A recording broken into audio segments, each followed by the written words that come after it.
Great it is that he is rewarded for a tremendous month of June, the Player of the Month, the first Pirate Player of the Month in about 6 years, Bob. I agree with you. I think it's a tremendous award for him to get, but as we know here in Pittsburgh, he means excuse me, much more than just Player of the Month.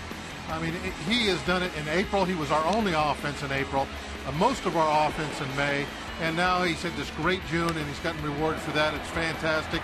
But he's not just a Player of the Month to us. He is our MVP. Yeah, it's going to be fun to actually track that as the year goes on. Talk not only about Player of the Month, but as Stan said, Player of the Year and MVP for the Pittsburgh Pirates, who are just a game back in the National League Central Division. And, Bob, the Pirates have the second best record at home in the major leagues. They're taking on the Astros in the first of a 4-game series. The Astros have the worst road record in the major leagues. They're just 9-28 away from Minute Maid. You got to make hay while the sun shines.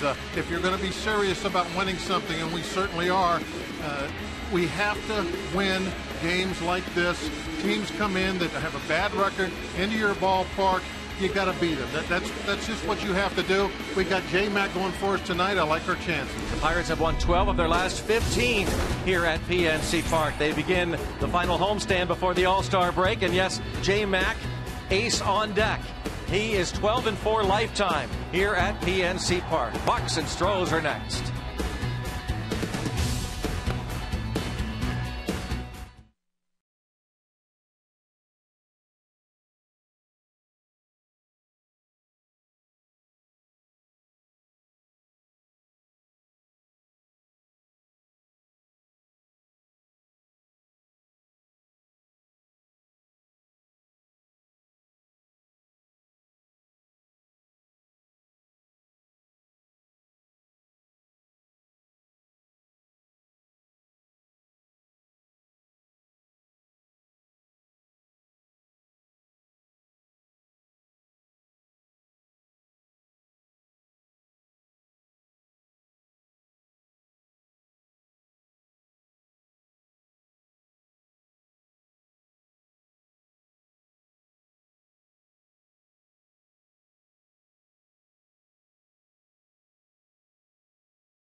Rock and roll, bring it on, let's go. Can't wait for that whistle blow. Come on, attack. I know that I'm gonna send you back where you belong.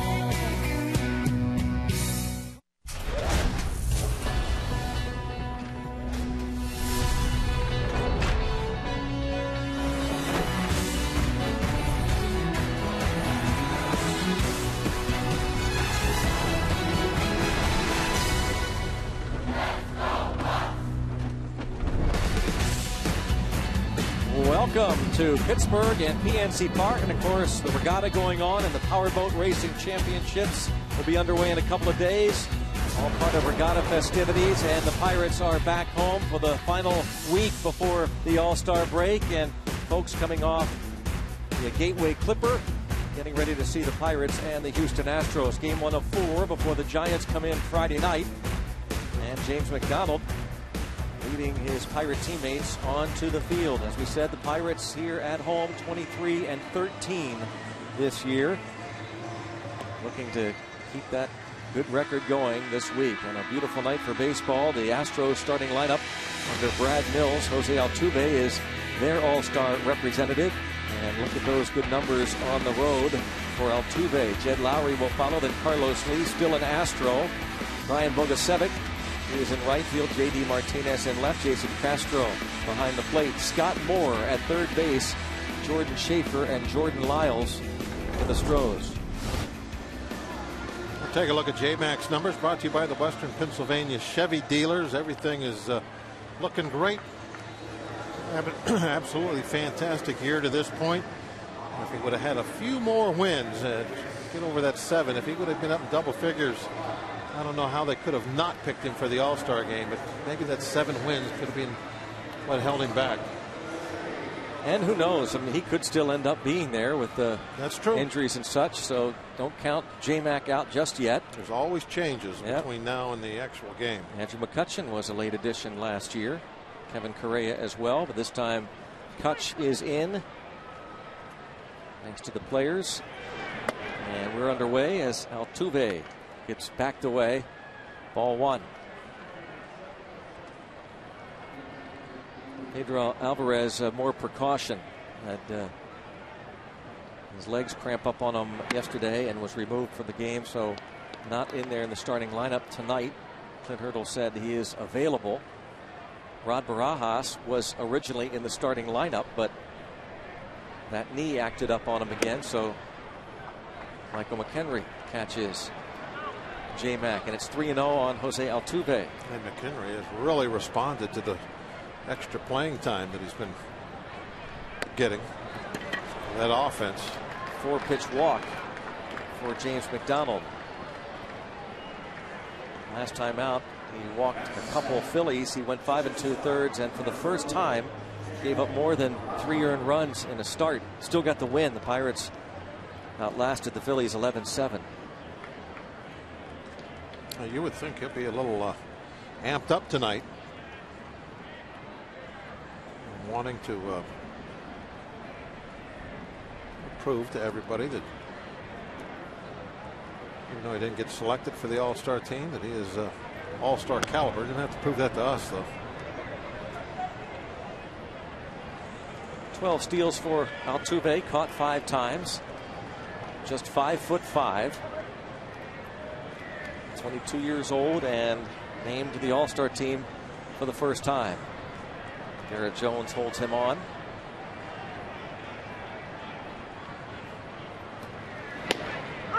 There's a strike on Jed Lowry, switch hitting shortstop. Freddie Patek ever make any All-Star games? I'd say yes, but I'm going to look that one up though. I'd just be curious. I would think. Be a nice trivia question. Yeah. He's the shortest player to ever be an All-Star game. Hack Wilson was 5'6", and this guy once, of course, drove in 191 runs. 1930, the all-time record. 56 homers. 5'6". Can you imagine? Well, I think packs a lot of punch. Walter Johnson, they called him Big Train. I think he was like 5'11". Yeah. You know, the size of the baseball player over the last 100 years has definitely gone way up. Freddie Patek was 5'6", I believe, and he was an all-star for sure. Former Pirate, longtime Royal. I forgot he was a Pirate. Great years with the Royals. I mean, he had 3 years as the All-Star. 3 times. Chop to the right side. Jones will look to second, instead keep it himself. Allow Altuve to go into scoring position. Check out the Pirates defense, and again Andrew McCutchen is back. Drew Sutton is playing right field. Alex Presley in left. So Jose Tabata sits and Casey McGee gets the start at third. And the middlemen, Barmas and Walker and McHenry catches J-Mac. Drew Sutton, a utility player. Finished yesterday's game at second base. Yeah, he's a kind of a true utility guy. He goes everywhere. Who knows where Carlos Lee is going to go, if anywhere, by the end of the season. Ball one, the block by McHenry. They'll need a DH next year. I kind of wonder why they're all that anxious. Is he done? He's done. This is his final year. Well, then that makes sense. 6-year, $100 million deal at the end of it now, and turned down an opportunity to go to the Dodgers. Dodgers rescinding the trade offer. Would have brought an A-ball pitcher to the Astros. It's a fly ball to right. And there's Drew Sutton. His contract is over. It's truly just a 2-month rental. I can't believe they'll get too much for him. Dodgers had offered an A-ball pitcher, Garrett Gould, who actually was scratched from his scheduled start on Friday, anticipating a possible deal. With 2 outs, J-Mac faces Brian Bogusevic. Brad Mills, they figured that it was going to be a tough season, the Astros, but he does have them playing well at Minute Maid, 23-19, but just 9-28 on the road. They were just swept at Wrigley. They continued the road trip here in Pittsburgh for a 4-gamer. They were here earlier this season. The Pirates took 2 of 3. The one game they lost in that 3-game series, the Pirates, a 1-0 decision. Bud Norris beat James McDonald. Road record kind of reminds me of a bad stretch the Pirates went through there for 2 or 3 years. Just could not do anything on the road. Get a little momentum going to here at PNC Park, take it on the road, and a different team. But it's not the case now, obviously. Almost got a piece of Bogusevic, who has driven in 20. He's their cleanup hitter tonight. Michael McHenry behind the plate for James McDonald.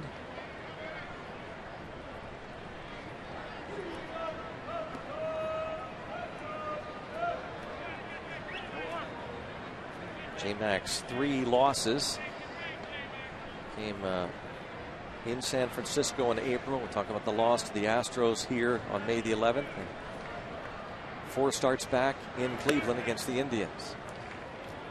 3-1 count now.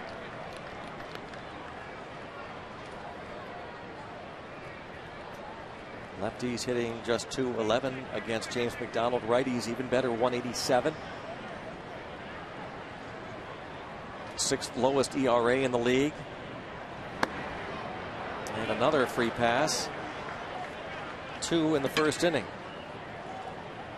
This is definitely not like J-Mac. It's one of the things that he's changed about the way he pitches this season is he's been so much better at throwing strikes. Now the J-Mac the last couple of years, he would have those good games, bad games, even good innings, bad innings, where the control would kind of come and go on him. And because of that, he had a real tough time of getting, anywhere that you would consider deep into a ball game. His pitch count would always be way up there around 100 after 5 or 6 innings. But he's been so much better at that this year, going after the hitters. The hitter here is J.D. Martinez. Martinez, the RBI leader for the Astros. He's driven in 46 this season. Batting average .235.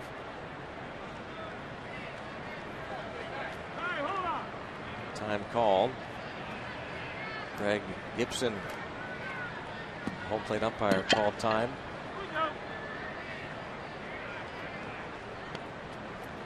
Two on, 2 out, just underway, and a strike.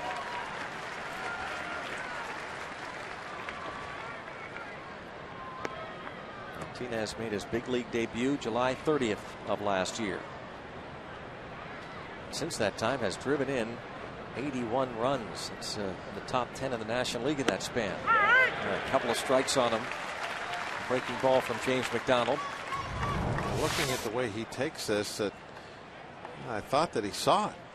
You see the way he cocked the bat, and like he set up for it.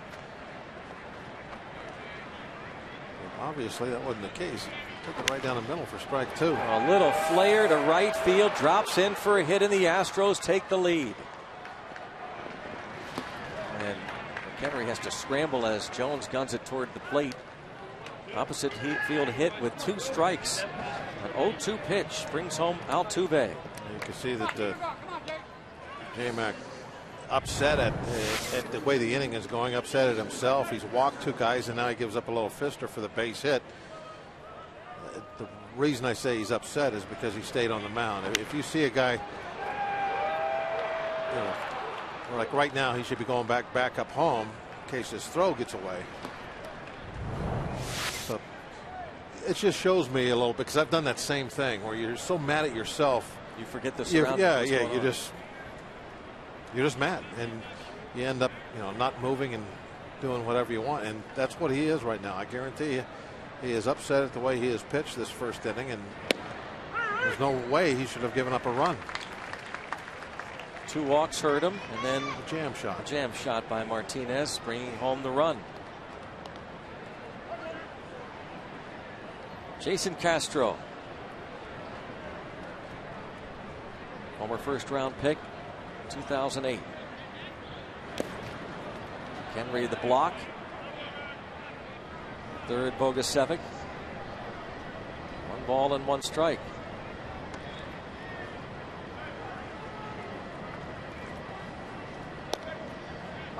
James McDonald went 5 2/3, giving up the 6 hits, 4 runs against the Phillies. I was going to say J-Mac has really become reliant, I think, on Rod Barajas this season, and now Rod is hurt, and so now he's going to have to deal with that, whatever fashion it needs to be. Whether it's calling his own game more or whatever, but that's one of the negative things about having a catcher that catches you all the time. Not that that's beneficial, but basically it's been the way it's worked out. 2-1. And if it gets hurt, you don't have him back there. Well, 3-1. It becomes like kind of a security blanket type thing for you, and it's not there now. I addressed that with Hurdle the other day, that last start was the first since, I believe, his 4th game. 3 of the first 4 starts, McHenry caught him, and after that it was all Barajas up until the last start. And Hurdle said just what you said, Bob. Can't become reliant on one game. And how often did we hear pitchers want to throw to McHenry last year? Now they're loaded. 3 walks in the inning. Ray Searage, an early trip to the mound. Well, sometimes it could just be something that's in your head. If you start having success with the same guy over and over and over again, it's there's nothing really that's different that you can hang your hat on. Almost like a superstitious type thing, as much as anything else. Now sometimes there is a difference. AJ same way. AJ is thrown most of his games with Rod.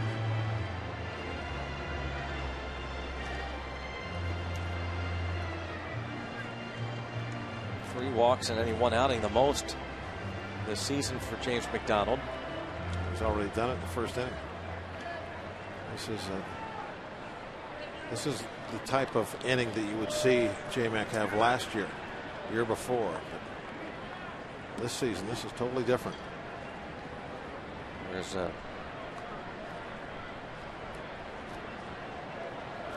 McDonald's pitch here is a ball to Scott Moore. The 3 walks he allowed back on April the 25th, the most in any starts until tonight. Martinez is getting huge secondary leads off second. He's almost halfway to third with the pitch. Bogusevic walked. He's at third. Martinez getting the big lead. Look at that. When that ball crosses the plate, he is 45% of the way, just short of halfway to third. Now, very aggressive. Anything you should do about it? Or just if you're on the mound? If I'm on the mound, no. 1-2 pitch. Chopper right side. McDonald going to get there and make the tag for the final out. So longer inning than he would have liked, and he didn't like giving up a run and walking 3. Half inning, Houston 1, Pittsburgh comes to bat.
You might be able to see Ray Searage kind of nodding there on the bench. Lineup is brought to you by Toyota. Moving forward, and Alex Presley will lead off, and it's Drew Sutton. Andrew McCutcheon hits third. Garrett Jones cleanup. Neil Walker bats fifth. Casey McGee at third base. Clint Marmis at short. Michael McHenry behind the plate, and James McDonald.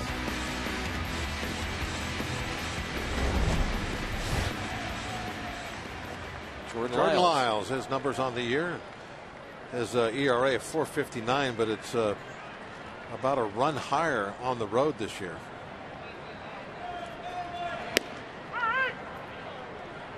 He gives up more hits than innings pitched. He's got 20 walks. So you're talking a lot of base runners. Supplemental first-round pick 4 years ago. Coming off a pretty decent start. 6 1/3 innings against the Padres.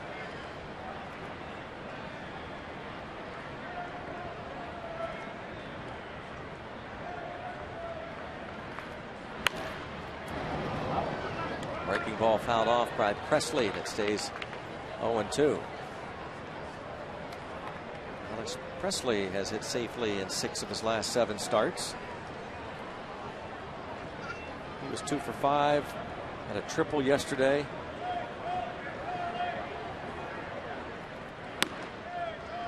Fastball 1-2. Needs to continue to work on that on-base percentage. What's very important for him as a leadoff hitter. Be nice to see that up around 350.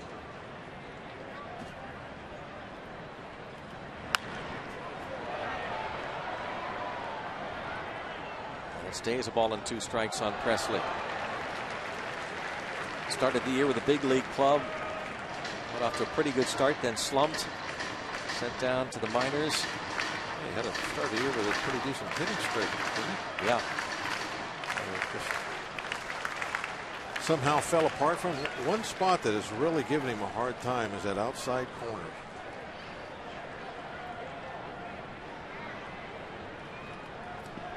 checks. He has taken a ton of called strikes on the outside corner this year.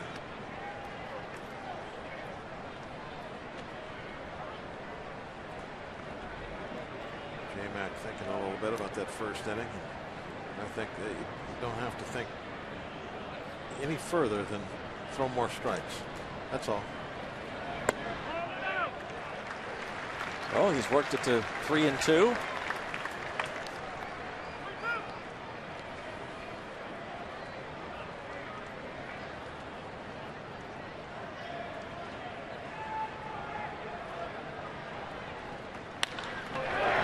Shot, diving stop at second. Altuve, what a play. Oh, the little guy can play, can't he? Yes, he can. Jose Altuve. There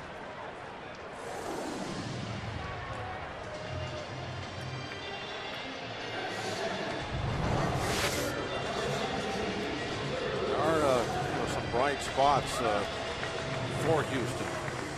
There's some reasons that they can be hopeful. They can turn things around. He is one of them.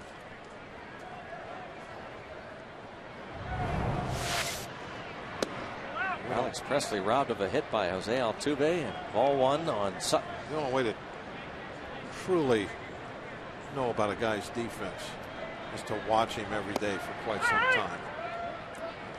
But I think it's easier to get a feel for what a guy can do hitting wise in a series.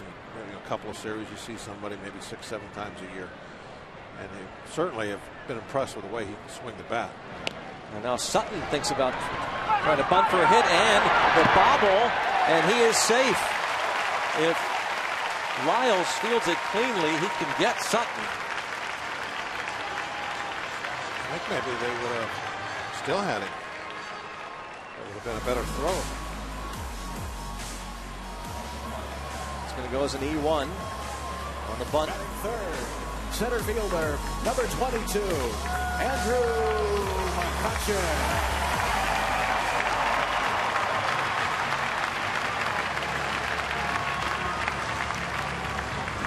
McCutchen back home after being named an All-Star yesterday, and thankfully after missing just one game. Fifth in the league and hitting at .346. He probably didn't want to miss that game. No, he didn't. Glenn Hurdle got that lineup up intentionally before he even saw McCutchen in the clubhouse yesterday.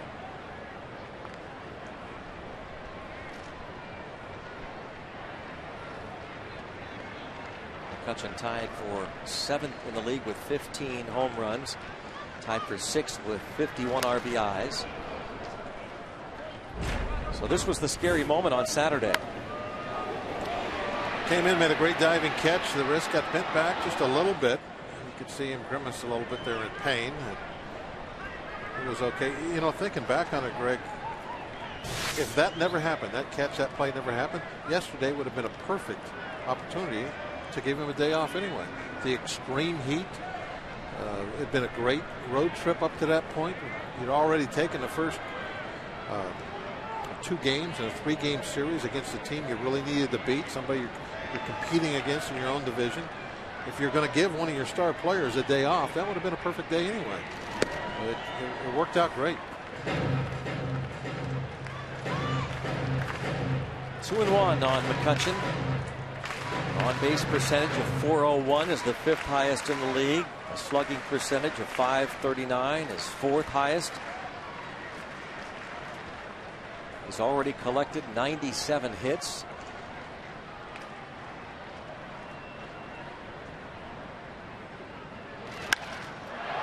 Fly ball to center field. Schaefer, to shield his eyes, makes the catch. 2 outs. He had the glove up as the pitch was going home.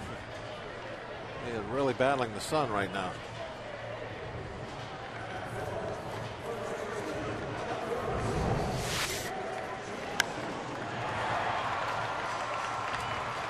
Okay, he's got the glove up the entire time, never moved it.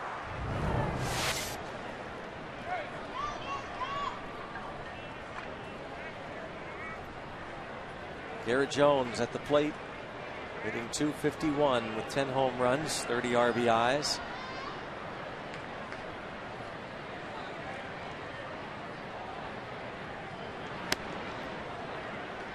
Lyles has allowed 7 home runs this season.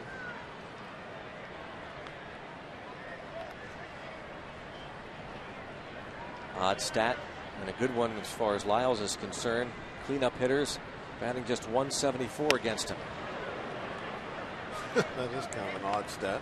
Just 23 at bats. Yeah. I'm not even sure if it really means a whole lot. The things about stats like that, Greg, is that there's so many other variables that go into that. Like, who are these cleanup hitters? What's the situation? But if you're looking at his splits, that would definitely jump out at you. Cleanup hitters and pitchers. Yeah. It's his 4th stint on the Major League roster this season. Most recently called up June the 3rd. And popped up. Castro behind the plate. Put it away, and that does it. The air doesn't hurt. After 1 at PNC Park, Astros lead the Pirates 1-0.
The second.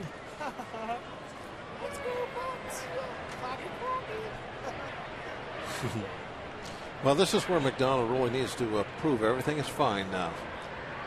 It was just 1 run in that first inning, even though it felt a lot worse than that, I think. 26 pitches. He threw more balls than strikes. And this is where he can prove that that was just a fluke and that everything is fine. You get the bottom of the lineup. You're going 8-9-1. Have a nice quick one here. There's Rod. We were talking about him earlier.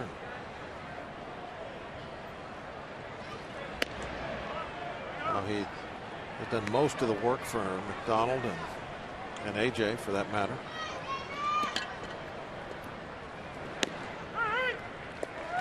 It wasn't a surprise, really. I think that he become the guy behind the plate most time for AJ because of all the times that they were together in Toronto.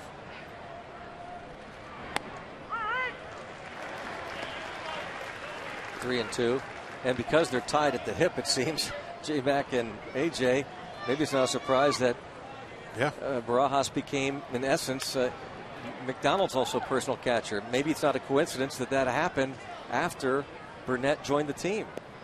McHenry caught, it was 3 of the first 4 of the first 5 starts until Burnett joined the staff, and then Barajas took over for both Burnett and J-Mac. That ball hit towards center field, and how bad's that sun? On the move is McCutchen.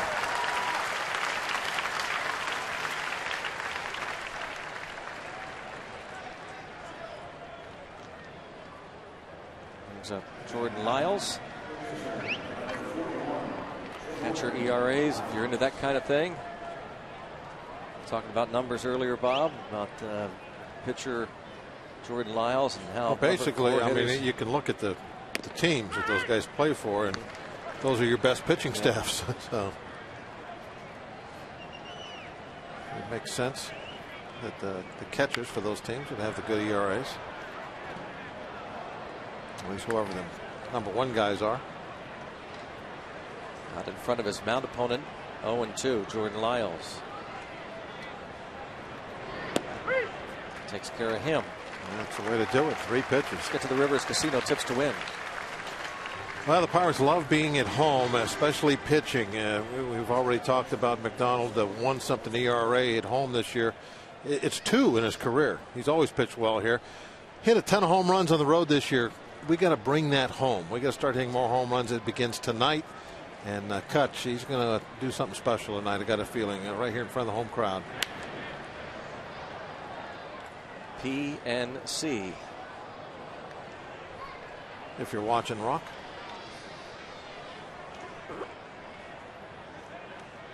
He'll top that one. 0-1 on Altuve. And in the dirt. 0-2. Walked to start the ball game and scored on the Martinez single.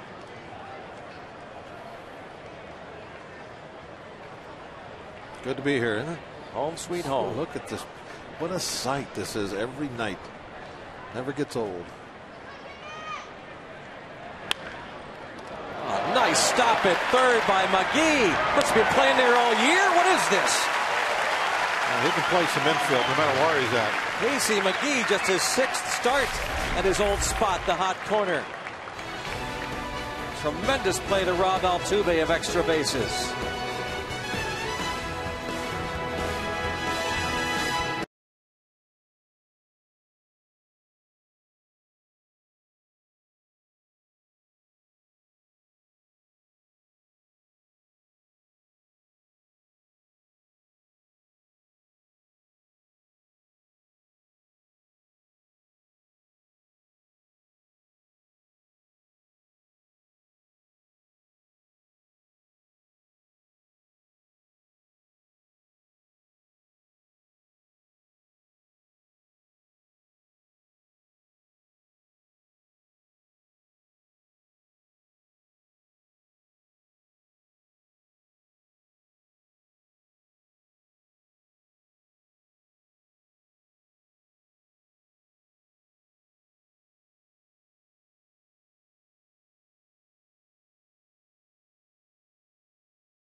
Since May the 12th, the Pirates have the very best in all of baseball.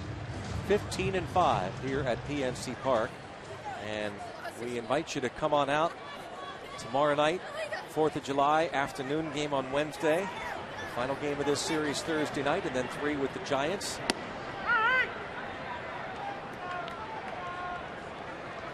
Neil Walker, modest 5-game hitting streak, and hitting .407 over his last 7 games.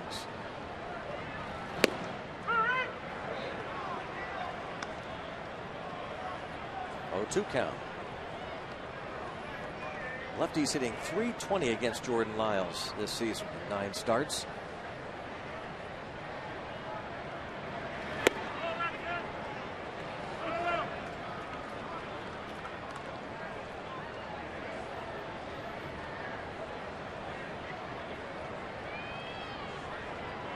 Ball 2 strike count.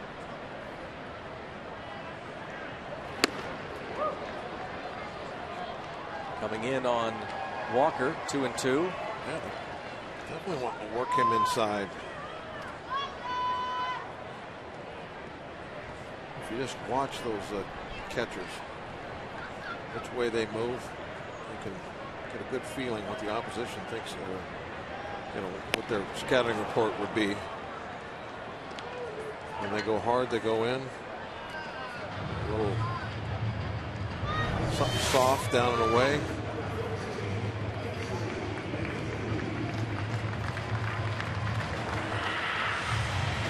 The 2 prior pitches set that one up. He had a slider in under the hands and the fastball in there. A little paint down on the outside corner with changeup. Got Neil talking to himself. Casey McGee hitting .233. Been a while since he's been over at third base. He didn't forget how. Yeah, that's for sure. Just a 6th start this season over there at third.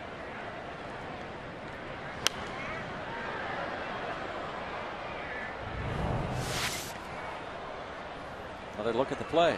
Quickly to his backhand. And watch the ball all the way into the glove. Just follow his eyes. It was hit hard, so he had time to regain his feet. Fired across. Pretty good hook right there. Strike 3 called. We'll get a lot of guys.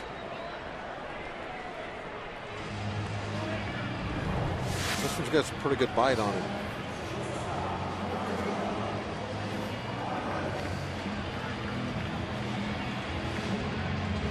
Stopped right at the knees. In case he didn't look or even hint at an argument he knew he'd been had with that breaking ball.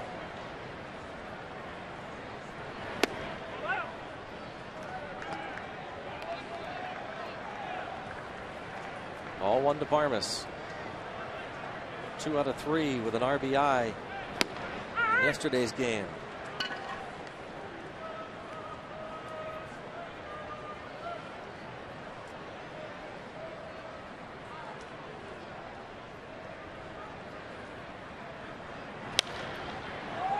In the air to right for Bogusevic. Easy inning for Jordan Lyles. 2 innings here at PNC Park. Game 1 of the series against the Stros. They lead at 1-0.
Baseball on Root Sports is brought to you by Chevrolet and their award-winning cars, trucks, and crossovers. By your Toyota dealer, where quality, dependability, and good MPG all come standard. Toyota, moving forward. And by Day Automotive, we're going to make your day. Let's go, Bucks. 1-0 Stros. Jed Lowry leads off and takes a strike from James McDonald. He had a 1-2-3 second.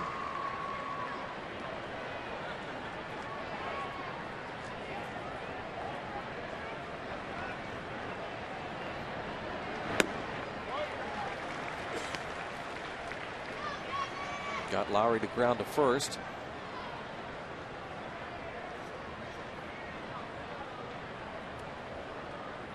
Lowry came over from the Red Sox over the winter. Deal for Mark Melancon. One of the first trades that new GM Jeff Luhnow made. Former Cardinal front office executive. 1 ball, 2 strikes to count, or 2-2 now on Lowry. 33 RBIs and 14 home runs. Approaching the all-time Astros single season record for shortstops. Dickie Thon hit 20 in 1983. 3-2 now. Lowry might be wearing one of those new S100s. It's a type of batting glove? Oh, helmet, the ankle guard. Helmet. Oh.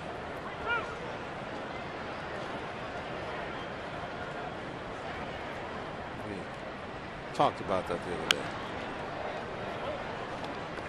Must have forgot already. I didn't. I'm not on that lingo.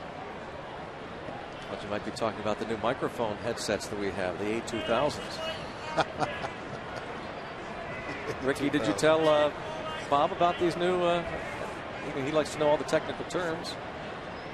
It's a secret, he says. Strike 3 call. Got it right. Nice little comeback. Did he get any help on that last call, you think? Let's watch. Nope, that was right on the corner. Beautiful pitch.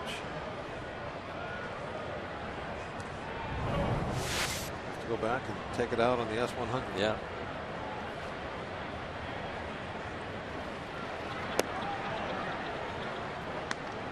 Ball 1 on Carlos Lee.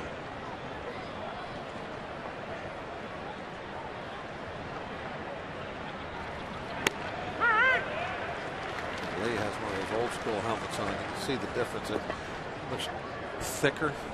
The new ones look. The old ones are not much bigger than a hat. Let's go down to Paul Alexander. Paul? Well, thank you very much, Greg. You know, there's a new and very cool way to stay interactive with Root Sports. Go to rootsportspit.com and check out Game Connect. Whether you want to just tweet with your friends or if you want to follow everything you can possibly know about the game, statistically, you will impress your friends. You can even ask the guys in the booth questions about the game that's going on or any Pirate or baseball related questions. It's Game Connect at rootsportspit.com. It's cool. Check it out. Now, Paul, they can ask you questions too, right? They absolutely can. Okay, well, but I would rather they ask you because you guys know more. Well, we'll see. We'll see what happens here. The next question we get, we're going to ask you to ask all three of us. And when we don't know, we just fake it. That's right. Exactly. Ball to strike on Bogasevic. No, but it really is neat. We're talking about it the past week or so about going to rootsports.com and click on Game Connect. Real easy to do. You'll get connected to this Pirates Astros game. Here you see it. Already used up half the gas tank. One of my favorite features is to The gas tank. Yep. Feel like you're on a road trip or something. Watch that gas. Pretty good hook. Yeah. Ends the inning. Couple of good frames for J-Mac. 1-0 Astros.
All-Star voting isn't over quite yet. You can vote for the final player for each league's roster now until Thursday. Go to Pirates.com, cast your All-Star Game final vote for the final 2 All-Stars for the game in Kansas City.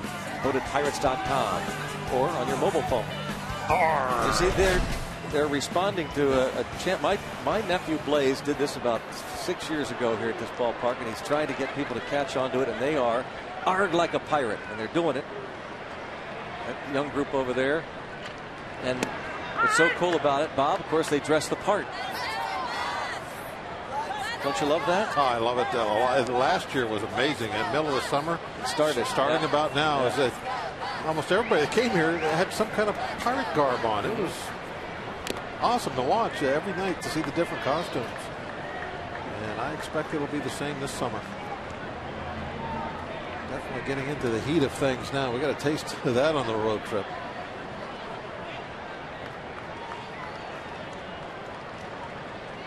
Oh, what a big home run he hit yesterday. I thought that was going to be the game winner. Put us ahead.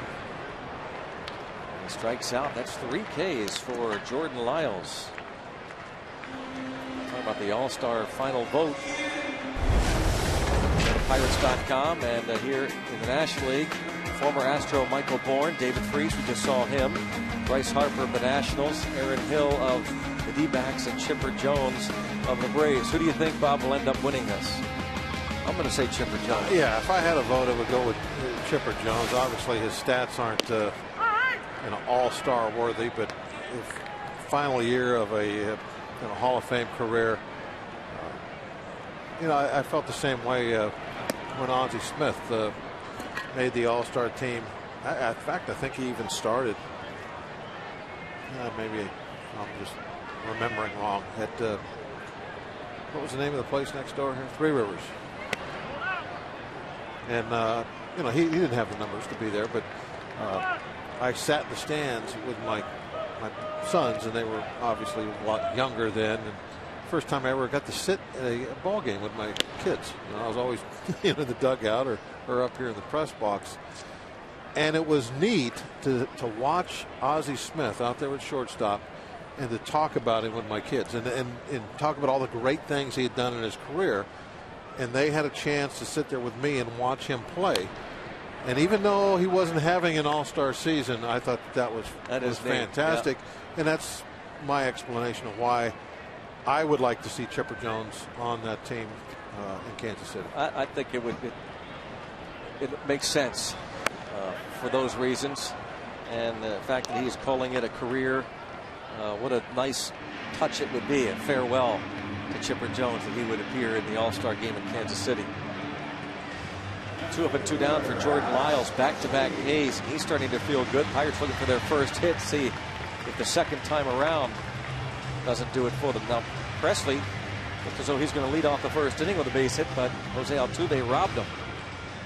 Maybe Stan asked me earlier today during the pregame show about any changes I would make to the way the teams are put together. Our little discussion here makes me think perhaps a change. You could have one spot for each team every year. For somebody like that, a guy, a perennial type all-star player that's hanging it up. Yeah. That'd be neat. Why not? There's a fly ball to right field. A chance. It is off the wall. This will be fun. Presley's going to have at least 3, and he's going to be held there. And Schaefer knew he had to get there in a hurry. Once the ball got away from Bogusevic, he could waste no time, and Bogusevic shaken up. A triple for Presley. It's a crazy wall out there, the Clemente wall. You don't know where the ball is going to bounce. You don't know what the ball is going to hit. And if you're going to try and make a catch, you don't know what you're going to hit.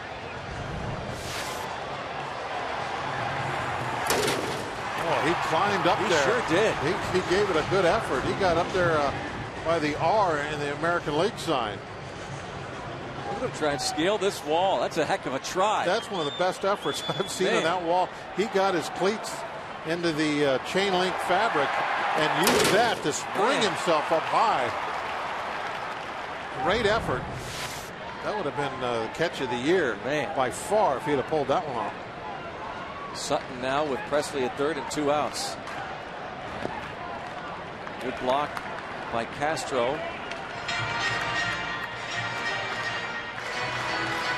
3-base hit for Alex Presley. It's his 3rd of the season. Sutton dropped down a bunt in the 1st inning and reached on an error by Lyles.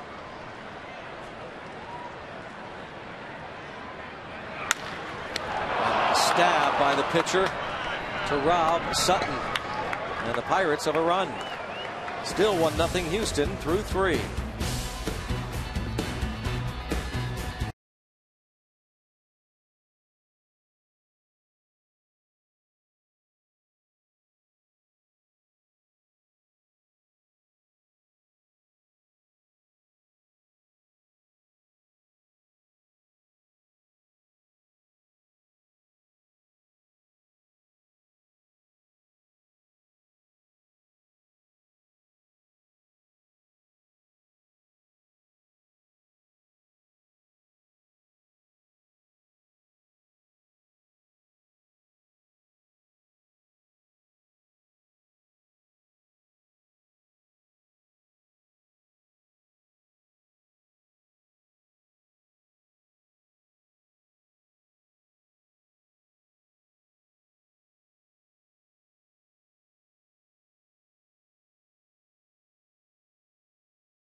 Player of the month for the month of June. Who was the last Pirate to win National League Player of the Month?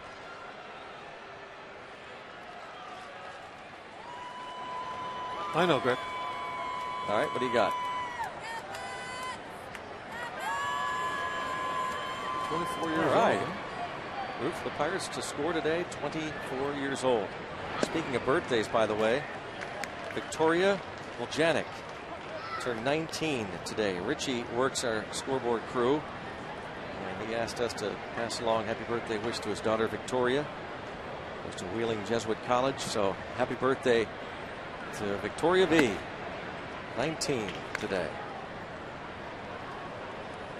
And it was done intentionally because Richie came in to talk to you and me. He said, guys, listen, she thinks I forgot about her birthday, but my present, big present is going to be this if you'll do this for me. And there's a gap shot by J.D. Martinez, starting the 4th inning with a double. 7 straight had been set down. Martinez singled in a run in the 1st and now doubles to start the 4th. Takes a pitch. It looks like it was on the inside half and went the other way with it.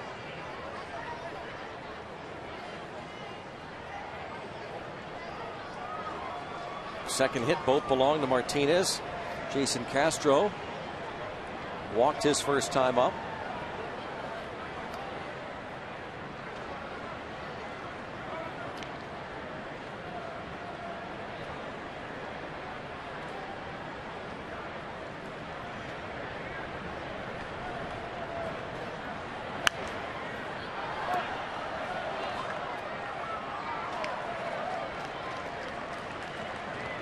Castro turned 25 last month, 1st round pick in 2008. James McDonald love to get a strikeout here. Keep Castro from getting this ball put in play. Didn't work. That'll move the runner. Oh my goodness. How about Wow. that? That would move most. That would move 99.9% of all the runners in What baseball. happened there? Brad Mills is going, what is that all about? That was Castro did his job. And Martinez, what in the world is he doing? Wow. Thank you very much. Let's see if the Pirates can take advantage of that one. No. Amezaga? Not why they call it the big leagues.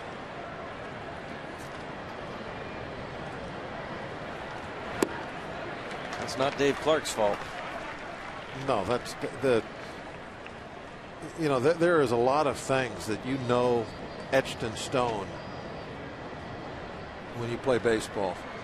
And going back and tagging up with nobody out on a fly ball to right is etched in stone.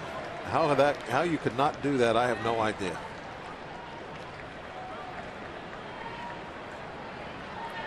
That's what Brad Mills is thinking. Oh, he's steaming right now. Yep. You know, what can you do?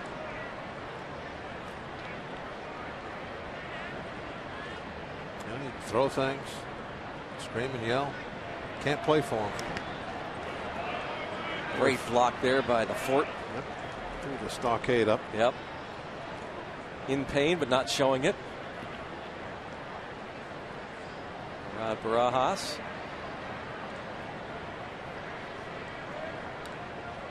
Has also done great work defensively, along with providing some pop from behind home plate. How many home runs we have from the catchers? That's 13 total. That's not bad in the catching position. It's tied for third most in the National League.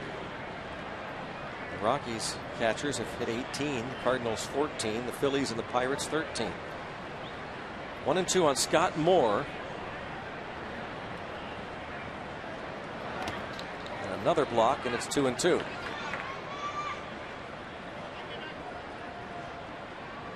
Still at second. Martinez doubled. Then did not tag on the Castro fly out to right.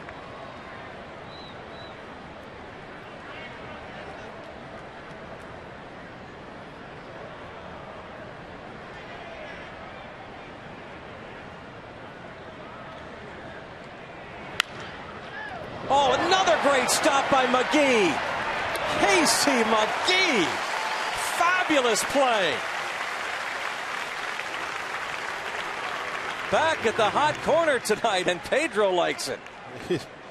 Well, looking like Brooks down there.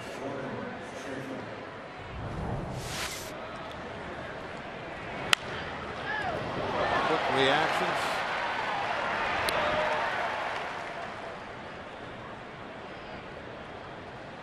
And drive to his left off that left foot. Look, he's checking the runner. Just instincts. He hadn't even started to get up yet. He'd already had his chin up and was seeing what was happening with Martinez.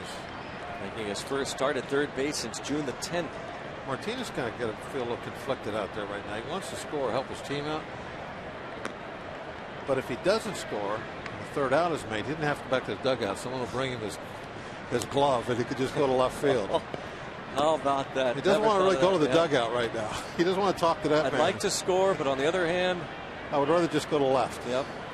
We're going to intentionally walk Schaefer to face the pitcher Lyles and try and get out of it. You know, obviously, if he would have tagged infield, probably would have been in there. That smash would have been through the infield.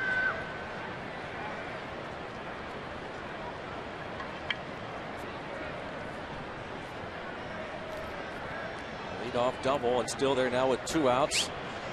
And the pitcher Jordan Lyles 2 for 13 at the plate this season with an RBI.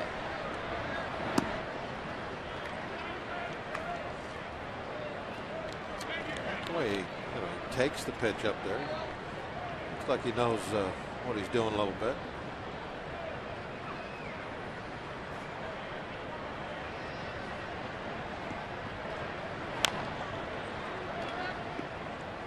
A lot of guys look good though until the swing. That kind of gives it away. Donald has struck out 3 batters, including Lyles looking in the second.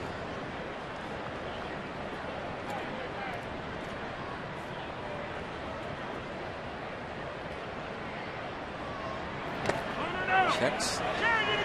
Takes. Jerry Davis, crew chief over there.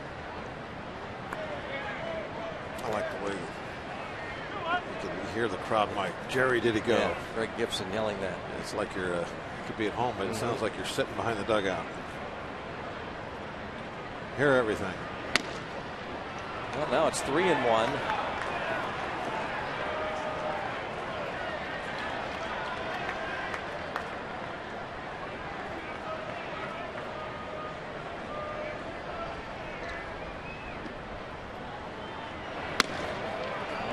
Walked him after the intentional walk. You know, certainly is not the J-Mac that we have seen. It's just a game where he can't get it together as far as his.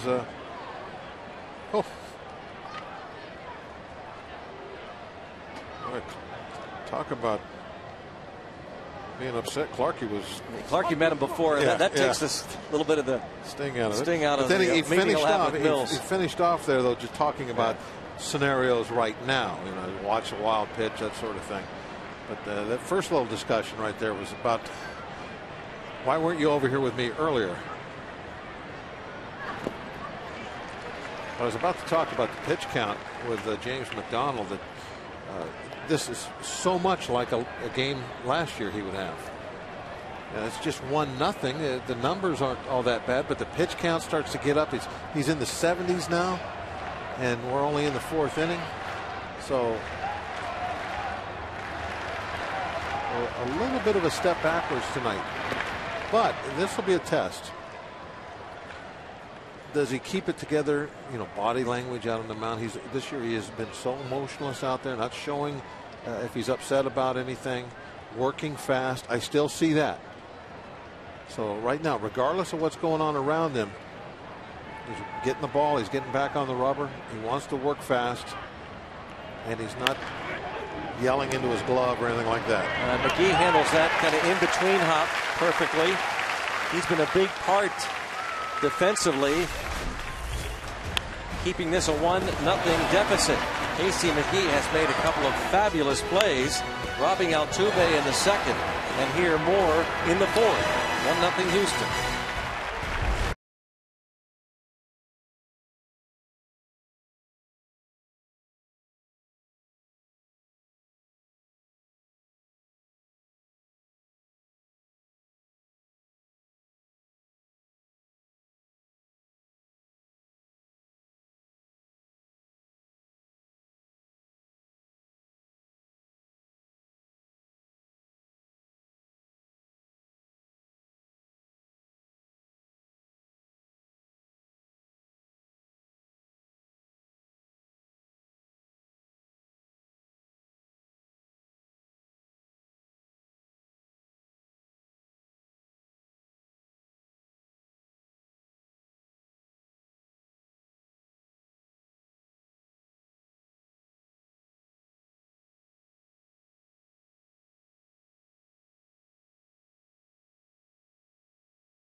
Martinez now out in left field, but this is what happened on the base pass after Martinez had doubled to start the 4th. There's nobody out. You got to go right back and tag. Your job is to tag up, move to 3rd. If the ball's over his head off the wall, you're going to score anyway. And even if you didn't score, you're at 3rd base, nobody out. Martinez and Schaefer's the glove and a little tap to the head. We got to use our heads. We got to be thinking. And that's one of the things about a team that's not winning. when you make plays like that, I mean, they always stick out. But if you're not winning, if you're on a team that is well below 500, they stick out like a sore thumb. We've been there. We've seen that over the years, Yeah, haven't we? exactly. And that's, you know, I used to have this conversation so much with fans and other people about, you know, why do we all always mess up like this? And I said, you know, the other teams mess up. You just don't notice them. And it was at a game in spring training. We were playing the Yankees. Somebody made a play similar to what we just saw. I mean, just a foolish play. And it was like, see, they mess up. But watch what happens a couple of innings from now. They got all that talent, all those big boppers, you know, a couple of home runs later. That is totally forgotten about. On bad teams, man, you don't see anything else but the bad play. For an example, you know, we hope the Pirates come back and win this ball game. Guaranteed tomorrow in the Houston papers, they're going to focus in on that. Oh, sure, yeah. That one play. But if they were 8 games over 500 and happened to win tonight, nobody would ever say anything about it. They would laugh about it later. Well, it's 3-2 on McCutchen leading off the 4th. He flied to center field in the 1st. This again the 2nd time around against Jordan Lyles, who was allowed just 1 hit. The triple off the wall by Presley.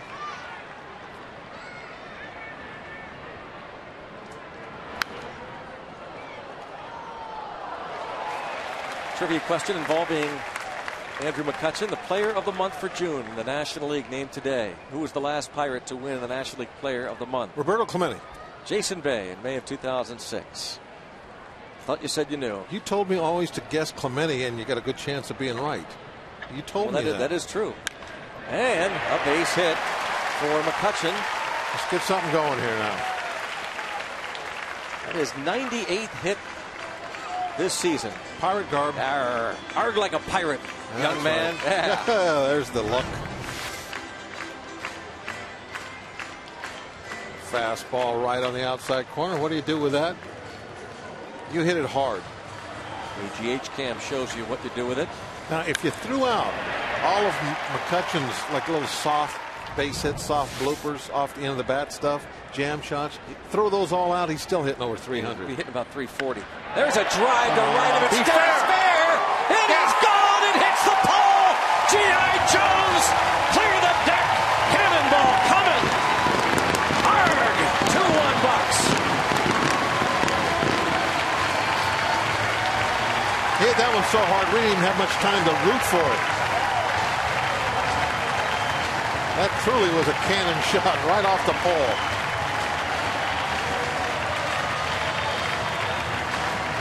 How about Jonesy there? Just before he gave the high five to Casey, a little pro hop.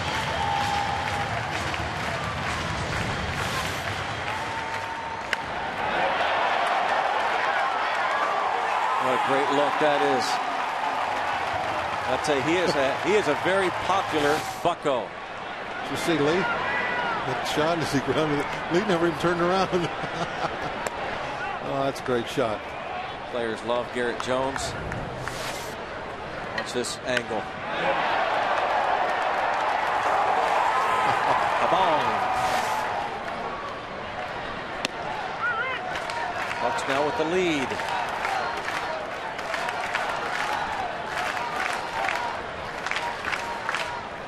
$11 homers for Jones. Gives him 32 RBIs.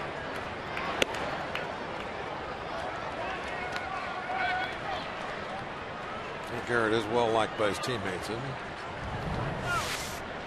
There's a little crow hop. Yeah, crow hop going. Yeah, there it is. I like it. Just a little extra. Had a little hop and a step after that home run.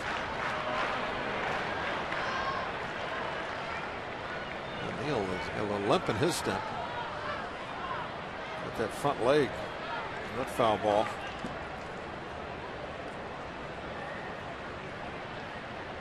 2-1 Pirates. The home run by Jones clanging off the foul pole. A line drive.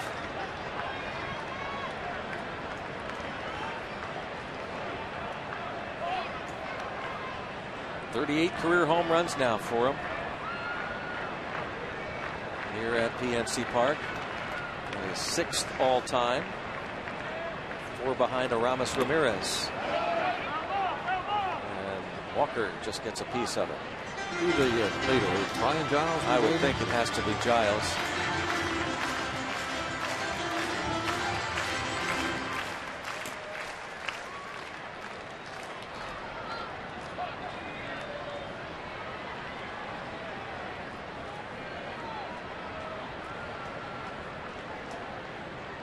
One ball, 2 strikes on Walker.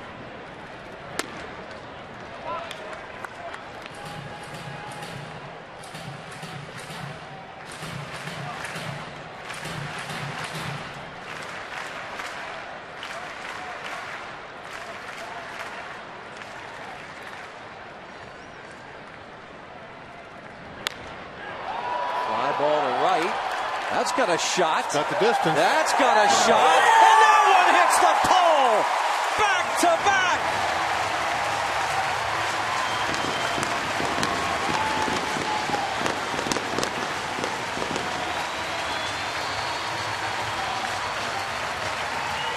No power outage in this ballpark.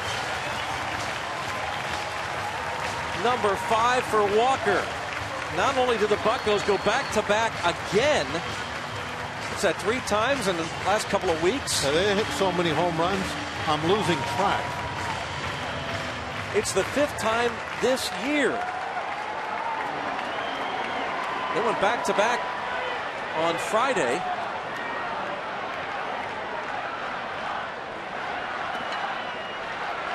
But how about back to back off the foul pole? That's got to be a first. I don't think, I probably have never seen that. I would have remembered that if somebody had to hit back-to-back home runs, hit the pole. It has to be a first. What do you see, 3 or 4 home runs all year? They hit the pole at most? What are the chances of that? Keep doing that, we're going to have to get the yellow paint job.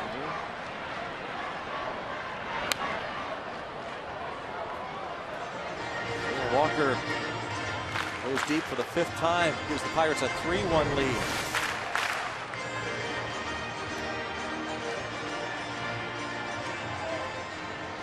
So now this one is one of those real high flies. You could root for it. You could yell at it to stay fair a couple of times. Give it a little body English. A little Carlton Fisk look to it. His first homer since June the 12th in Baltimore.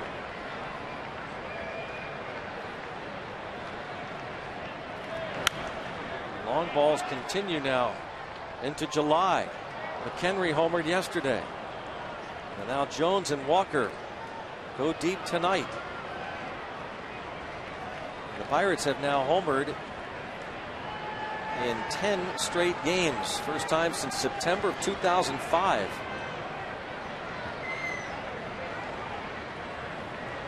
Clint must feel like he's back in Colorado. There's a fly ball hit pretty deep to right field, and this is going to be off the wall. Nice carom to the right fielder, and a close play and a double as McGee snuck in there. The throw from Bogusevic.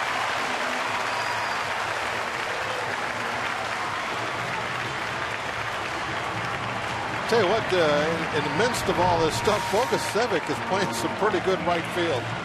He's playing this right field wall as good as anybody we have seen.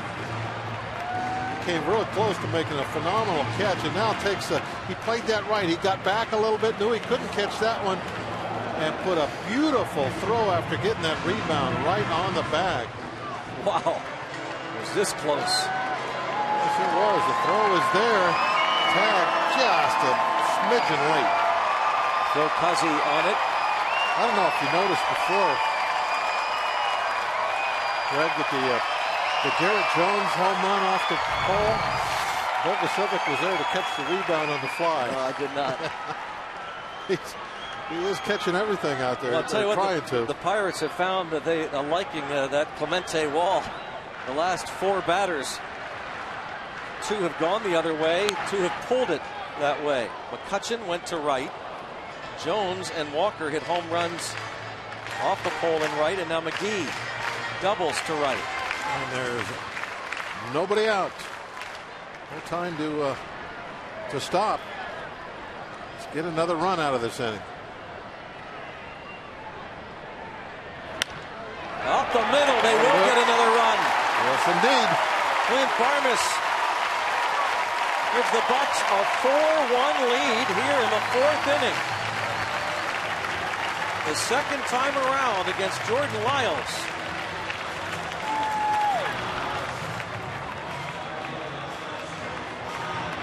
First 9 went hitless. Now, the Pirates 6 for 7 against him the second time around.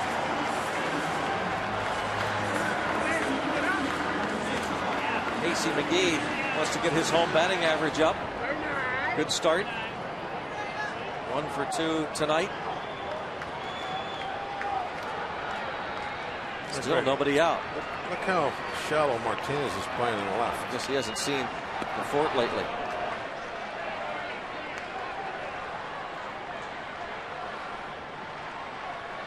He is not. There's a lot of green back there behind Martinez.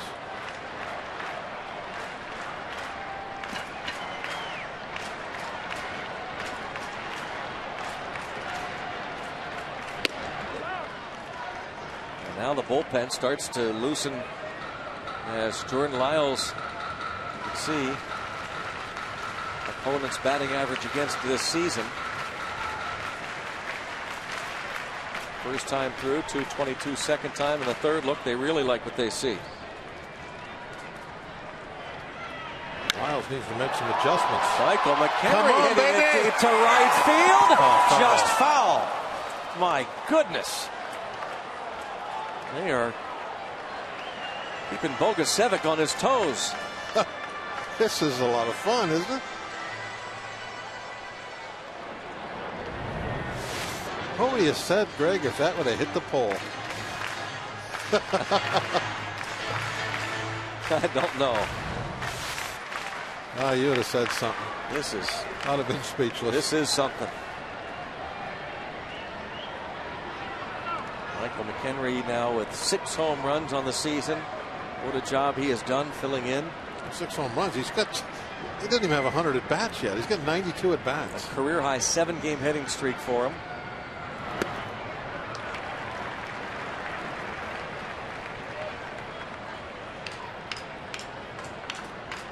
During the streak, 11 hits in 26 at bats, 3 homers, 9 RBIs.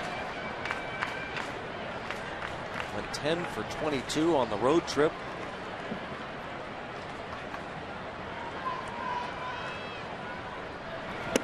Looks at a called third strike. It was right there. 5 Ks for Lyles.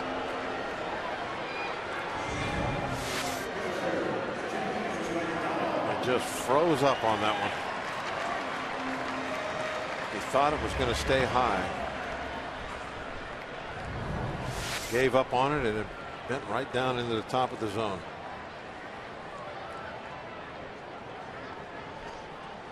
Let's see if J Mac can get Barmes over.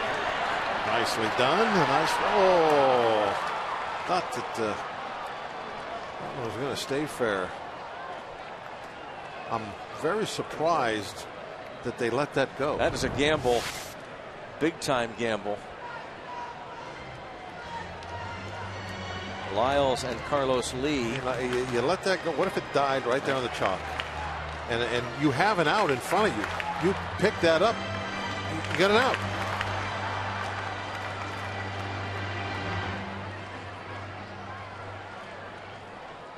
They chose not to take the out. See how it works out.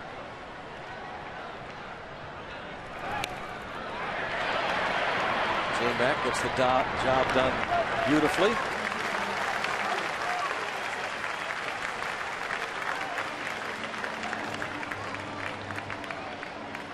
So on scoring position is Barmes for Presley. The Zoltan signs are out.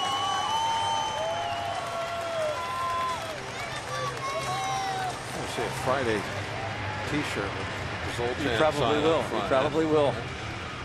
That'd be a good one. Save that for when we really need it, though. Like September pennant drive out.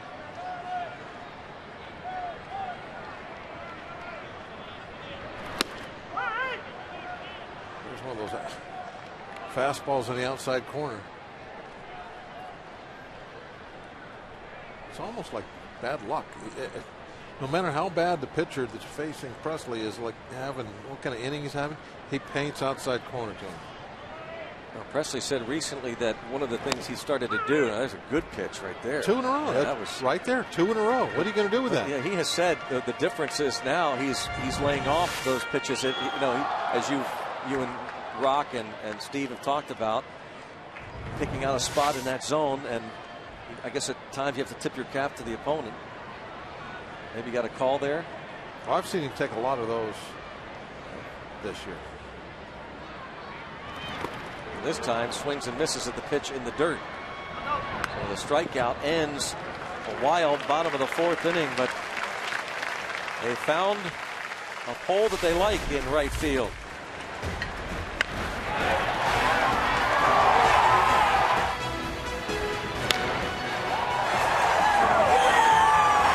Back to back, Jones and Walker, 4-1 Pirates.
Through 4. Brad Mills, a teaching moment maybe for J.D. Martinez.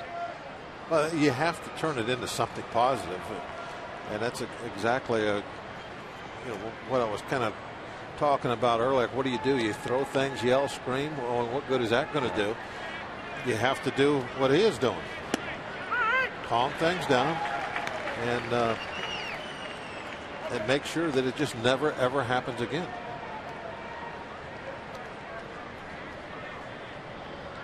Garrett Jones, Neil Walker, the home runs. The thing that is kind of amazing, and it's not just tonight, just that play, and we have seen it for a long time, and we see it a lot less now, but for years there was like, we were watching the Pirates. Like, why are these things being taught here? This is the major leagues. Now, not that, I'm not trying to throw the minor leagues under the bus, because, talking with John Wayner about this, who was a minor league instructor for a long time, he's like telling me, believe me, these things are pounded into these guys' heads that for some reason it's not sticking. He called off by Barmas. There's no way in the world you could tell me that Martinez hasn't been told since the first day he put on a professional uniform, the basics of the game, and one of those, a fly ball to right field, nobody out, you're on second, you got to tag up. Sure, he's been told that over and over again. That's why I've never understood the term rookie mistake. Martinez not a rookie. Last year he was. He's less than a year in the big leagues, but as you say, been in pro ball a handful of years. That would be a mistake for a high school player.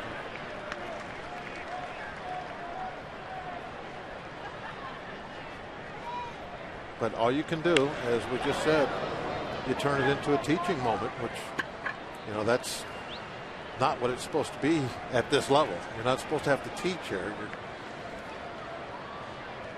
These players at this level, they know the basics.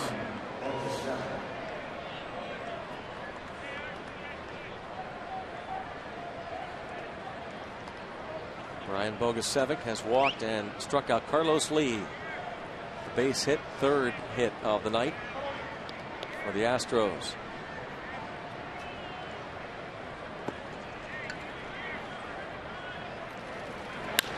And off McDonald's glove. Oh, brother. That cost him a double play, and now deciding to throw to second instead of getting the out at first cost himself an out. Well, now Hurdle frustrated. Yeah, it'll be time for another teaching moment. Yep. Now, if you're down 4-1, this is what you got to do. You got to go to second base. But when you're up 4-1, you already have an out on the scoreboard. You just get one more out. Make it 2 outs. You're leading. You don't have to take any chances.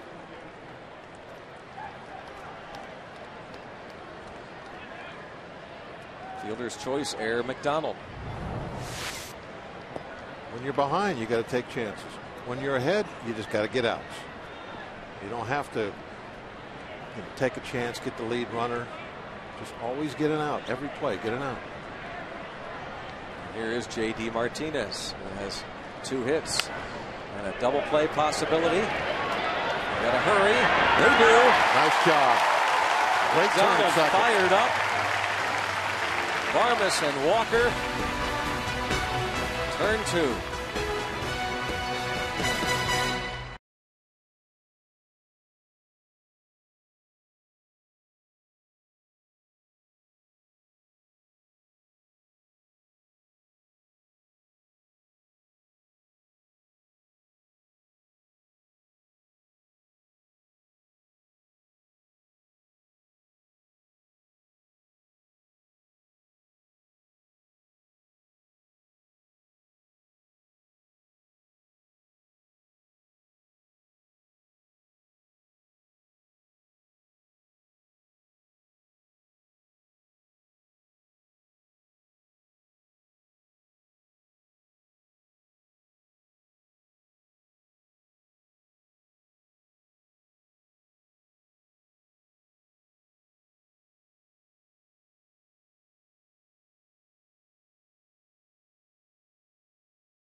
And you know about Starling Marte, what a month of June he had, and he was named the International League's Player of the Week. First time, I believe, since 2009, the Indianapolis Indians had a Player of the Week, and Marte is just tearing the cover off the ball tonight.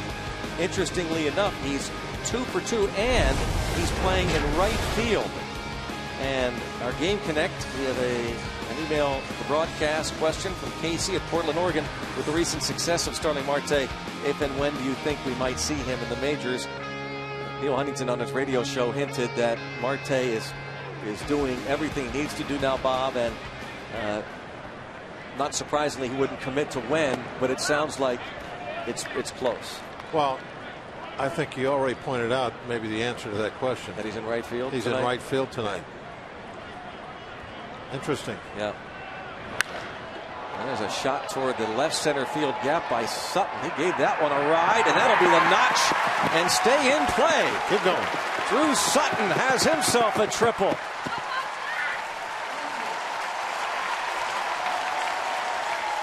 Deepest part of the yard, Drew Sutton. Second triple of the night for the Bucks. Drew is turning into a pretty valuable player on this team. You know, it's nice to have a guy on the bench that can be a plus on offense, and you can literally stick him anywhere on the field. Now, that's hard to find. Sutton certainly looks to be that player. Yeah, it's an area that the Pirates, with the addition of Sutton, have upgraded that bench. Kind of fun for me to see that 17 out there doing a lot of Yeah, stuff. that's right. He's been doing a great job since the first day he got here. Got that double in his very first at bat for the Pirates in Philadelphia. That was a key hit of that ball game. Now McCutchen with the infield in.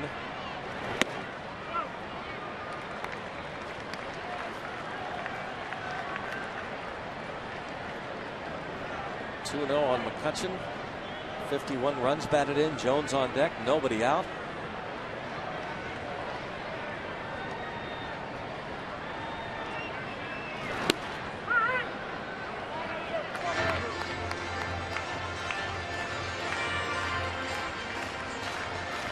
What a shot that is, huh? I thought the moon was bigger than that. Look at that. It fits in between two buildings. That's what we're seeing from I our don't understand. location here. Bounding ball foul. McCutchen flied out to center field in the first inning and led off last inning with a base hit to right. And showing no ill effects from that wrist sprain the other day.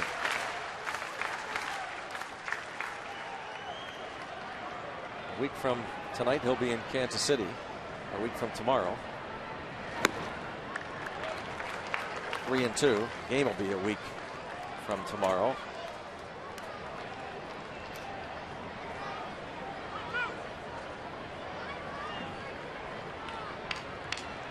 Three and two. And that is a fair ball. McCutchen will motor into second base with an RBI double. Manny Gonzalez, the umpire over there, had to get out of the way in a hurry. Sutton scores. It's 5-1. Just another line drive. That's all. You know, I know now why that wrist came back so quickly. Zoltan. Yeah, when you're giving it the Z all the time, it keeps your wrist stretched out. Protects it from injury. 52nd RBI for him. And now 99 hits on the season.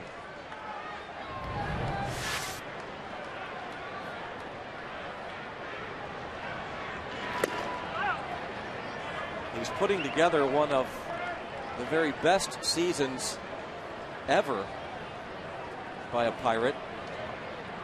You think of this being game number 79. The numbers he's put up. It's like he's getting better and better each game. Most RBIs against the Astros this year.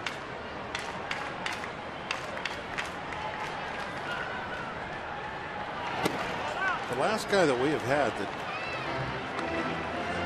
I can think of that I had this confidence in when he went to the plate, and it seemed like just always even outs, line drives all over the place. There was about a 3-year span there. Brian Giles was that kind of player for us, where he just was always just ripping the ball all over the place. And of course, Giles has been gone for a long time. There's a gapper toward left center field, and McCutchen will score on a Garrett Jones double into left center. Pirates knocking the ball all over the place again. They now lead it 6-1.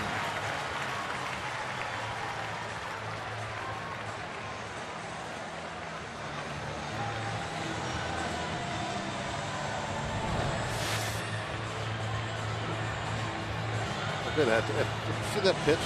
Off-speed pitch. Down and away. Jones, who is a power hitter, you'd think he'd be looking to pull here, just went down and hit the pitch the way it was thrown. Drive it into the opposite field gap. Second time around, the Pirates are 9 for 12 against Jordan Lyles, and that'll be it for him. Z signs everywhere.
Motive. Bill Robinson pinch hit home run in the 10th, gave the Buccos a 10-9 win over the Phillies. The first fireworks night at Three River Stadium, July 2nd, 1976. They are fired up here at PNC Park, and why don't you join them tomorrow night, Wednesday afternoon, 4th of July, Thursday night, and then 3 games against the Giants. Garrett Jones doubled in a run. He's 2 for 3, a homer and a double. Pirates lead 6-1. And there Cruz takes over, the rookie facing Neil Walker. Taken in the Rule 5 draft over the winner from the Mets roster, and look out. I like that for your first pitch. I don't think Castro cared for it. No, neither do I. The overall numbers there for Rainier Cruz, who had a good start to his season. 3.12 ERA his first 16 outings, but he's given up 13 runs his last 7 appearances, covering 8 innings.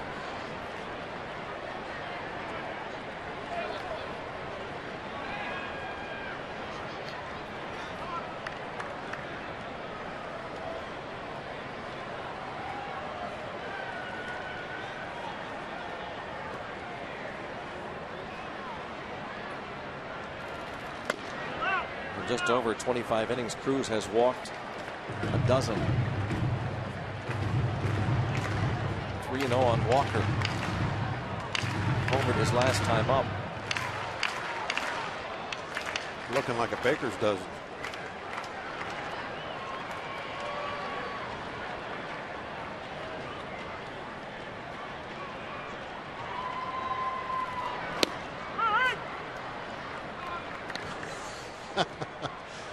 It went 3-0 throwing fastballs. First one 2.5 feet outside. 3-0 pitch, breaking ball for a strike. Go figure. Now that puts the hitter in a little bit of a bind as far as guessing. Could be anything now.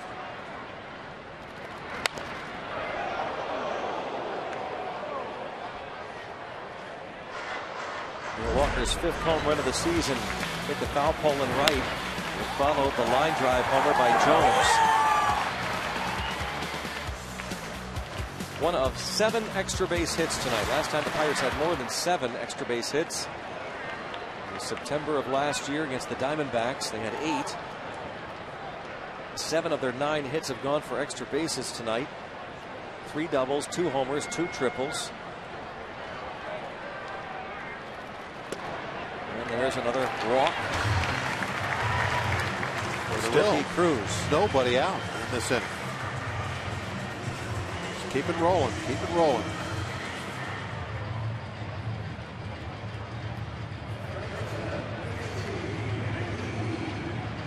Years old from the Dominican. Rule 5 player from the Mets. Casey McGee doubled to right. His last time up, struck out in his first at bat. Talking about how he wants to improve his home numbers. And a wild pitch will move the runners up 90 feet.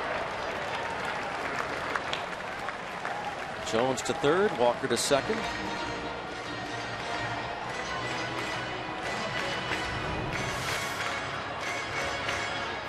Past Castro.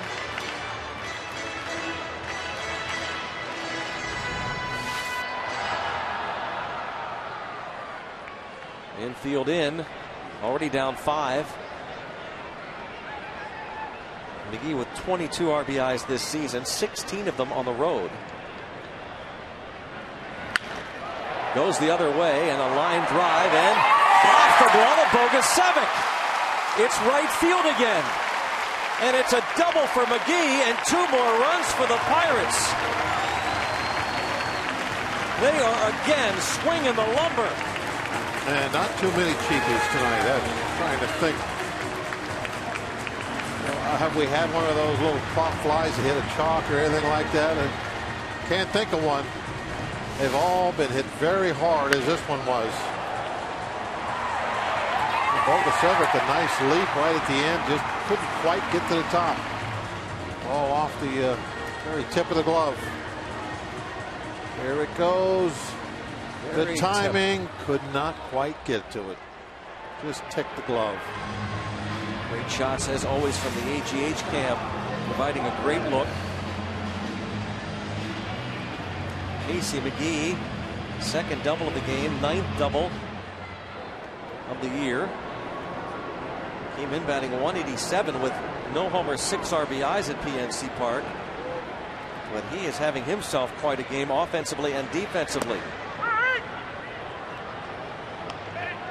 Casey McGee back to his familiar position at third base, making his 6th start there. And Alvarez getting the night off as a precaution. 1 ball, 1 strike on Barmes.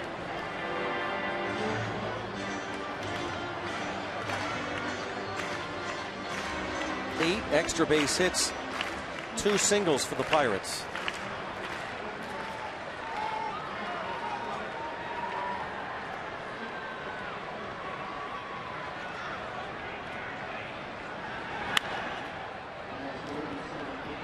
Hold at second. No, sorry, he will not do that. Casey McGee will head to third, and he will be thrown out. As Carlos Lee got the ball over there. A double play. 5-3-5. Now this is kind of worth the gamble here. When you have a big lead, it's kind of the opposite of being on defense. You can take some gambles. You have that big lead. Tries to get into third base with 1 out, and it becomes the 2nd out. But that is when you want to gamble, when you have the lead and when there's 1 out, you'll roll the dice trying to get the third.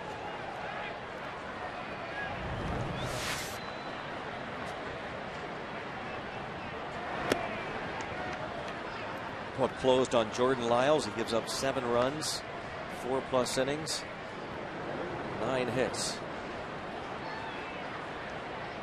Didn't walk a batter, struck out 6.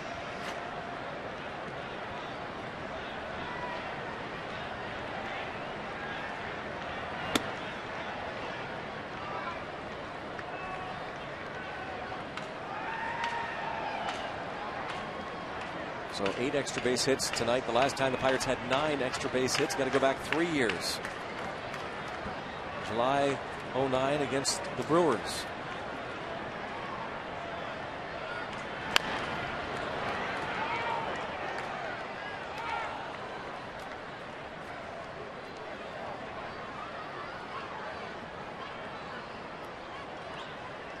Shot from Moon's right. home plate. Full moon coming up over the city. Look at that sight.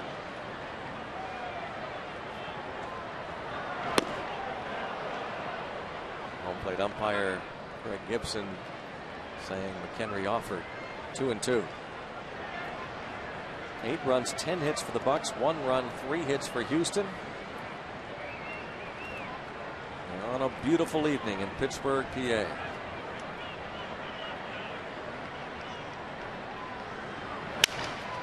Broken bat. The Cardinals host the Rockies tonight, and St. Louis leads that game 1-0. Tonight the Dodgers will host the Reds. Pirates begin play in the Central, a game back of Cincy. The Cardinals a game and a half behind Pittsburgh.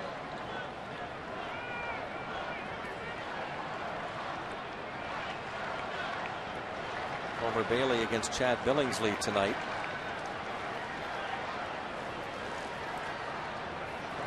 Two and 2 the count on McHenry.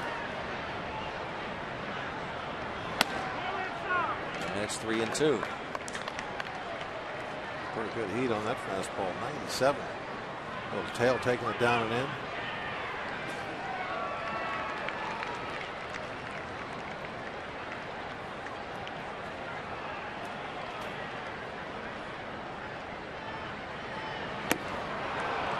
On strikes goes McHenry. The Pirates add to the lead. Score 4 more. 8-1 Buccos.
Pirates Baseball on Root Sports is brought to you by Barrel Automotive. We're driven to be better. By PNC Bank for the achiever in you.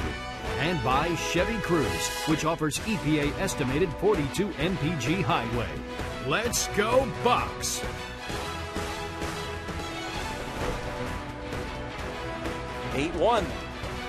Pirates lead the Stros game 1 of this 4-game series. That's what the baseball looks like to the Pirate hitters tonight.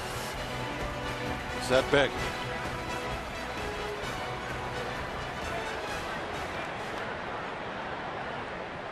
So the big lead for J-Mac. They're loving it. He's got 84 pitches right now. He'd like to end this game strong. Obviously, he's not going to go very far.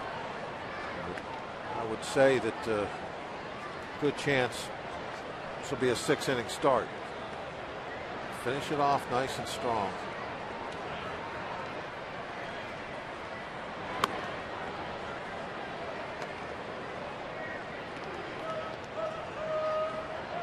He's given up the 1 run on 3 hits. Yeah, it's really not. You look at the scoreboard. It's all about the control with him. Yeah. Soft liner. 1 out.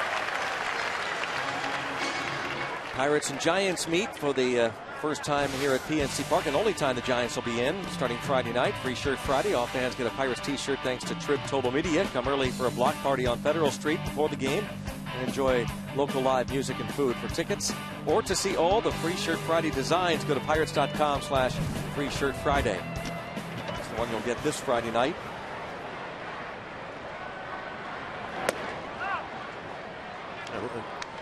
Let's just say he does get out of this inning totally unscathed, and if it is his last 6 innings, 1 run on 3 hits, going to look pretty good. It doesn't tell the story about how he's really had to battle that control.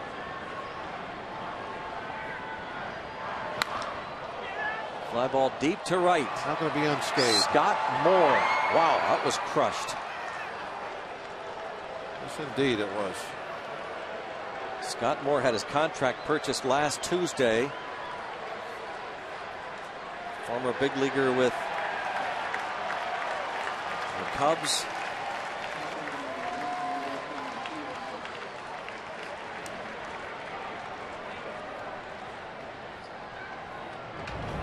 Take a look at that pitch again, and he's in the driver's seat. He's just sitting on fastball. He got it elevated right out over the middle part of the plate. I mean, that's when a lot of home runs are going to leave the yard in that situation where you know big lead.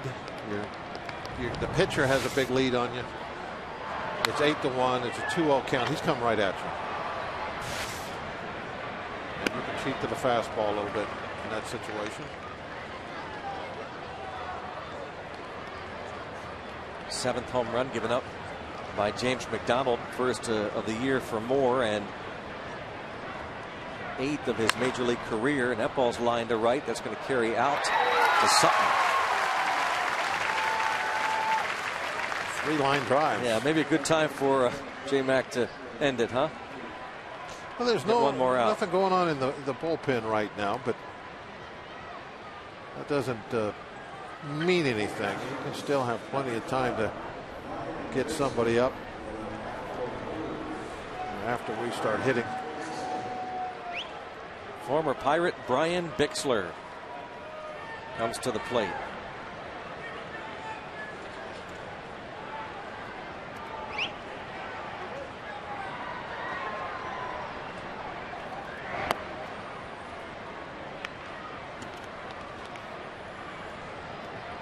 Bixler was a second-round pick of the Pirates back in 2004. He had some opportunities in 08 and 09.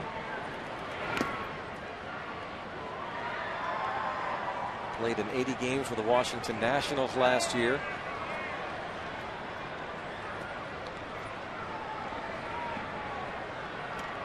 One time Pirates thought this guy might be a pretty solid middle infielder, but just, when he got to the major leagues,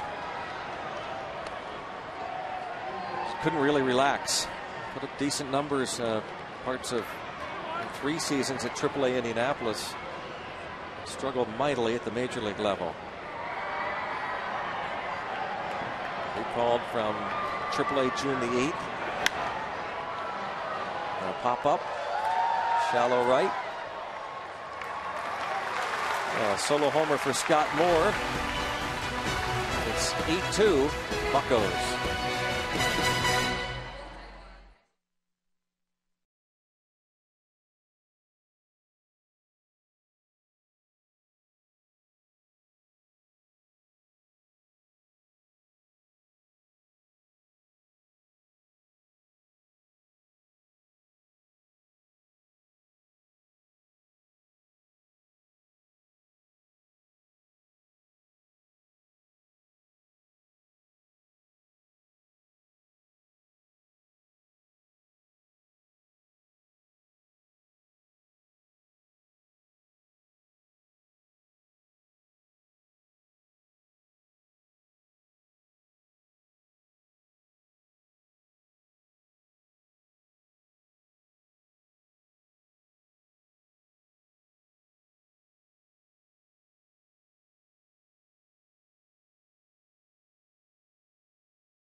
I'ma get 'em. My town getting down like James Brown, got the feeling. But even for the flavor of a 6th world championship, we've been gone for a minute, now we handling this. PIR to the A to the TES. They call us Bucks cause we money, homie, know we the best. We the Bucks, we gon' get it. This team's incredible. Back at PNC Park, where the folks enjoying what they see. Their Pirates leading it 8-2, and James McDonald will bat here in the 6th. Against lefty Fernando Abad, 3rd pitcher to work for Houston tonight. Yeah, this is another area of James's game that I think is becoming better and better. The stuff he does with the bat. We saw him drop down a fine bunt earlier, sacrifice. That is the main thing that you have to do as a pitcher, and got to be automatic, get that bunt down every time. But I would say, you know, behind Brad Lincoln, that McDonald is maybe the next guy as far as, you know, his competence with the bat. The numbers for Abad. He brought in a left-hander to face him. Yeah, get great respect. But seriously, though, I really like the way McDonald goes about his at-bats. I always feel he's got a better than even chance to get a ball put in play, and if you do that, you're going to get your hits.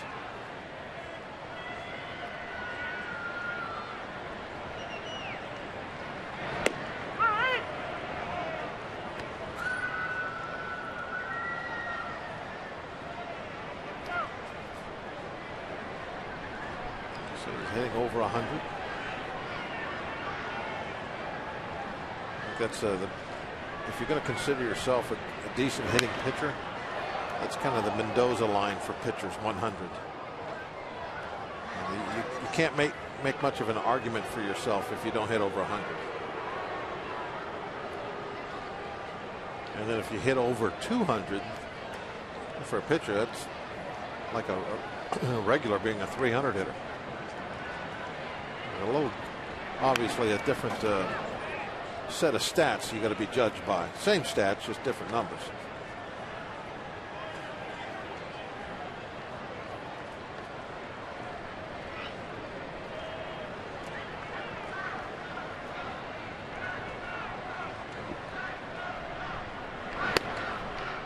Two and two.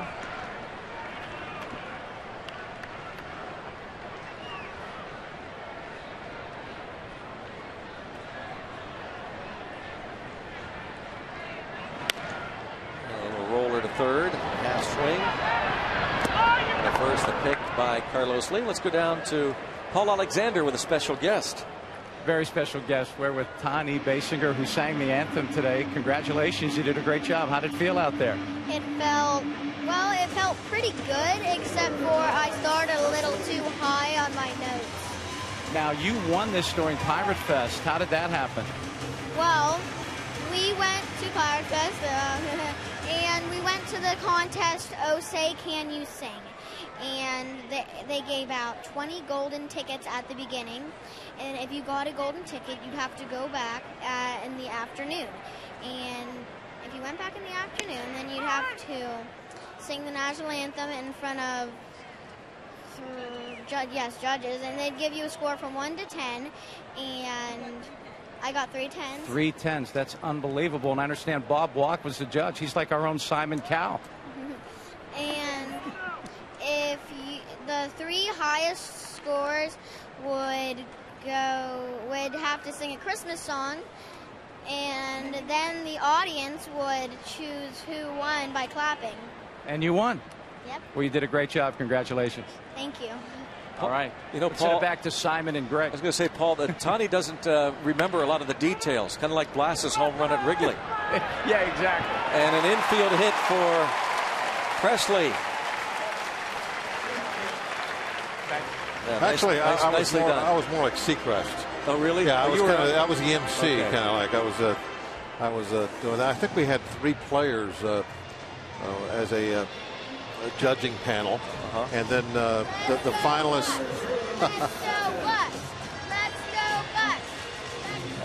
After the anthem. Well, that's got to be so exciting. Can you imagine? Yeah, how about wiping her head? And a hug for Frank Cooley, the team president.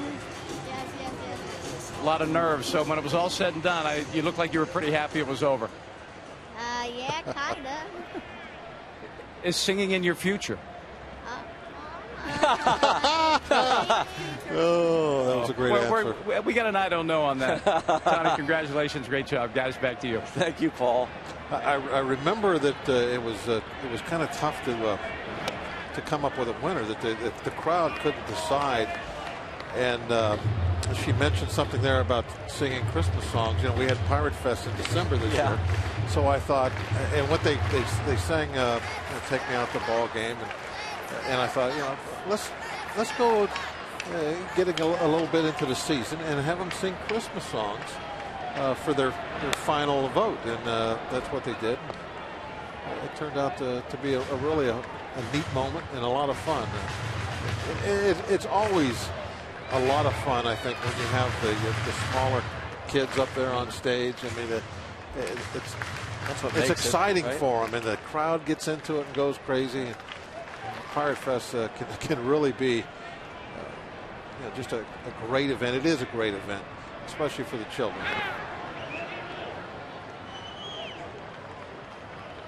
And here you fast forward from December to July the 2nd. She's singing the anthem. Great stuff. You know, I think I don't know if it was. I was the like I said, I was kind of like the Ryan Seacrest for a couple of those during the Pirate Fest. One of them, I remember J-Mac, who's pitching tonight, was on the judging panel. Might have been on that one. How about that? Ironic. They also had a gong there. Nobody gets gonged. No, there were some singers that didn't get to the end to get enough here that they would get gonged. Who would gong somebody, a contestant? You never did you? I think J-Mac had the gong most of the time. Yeah, if I remember right, he was the one with the gong.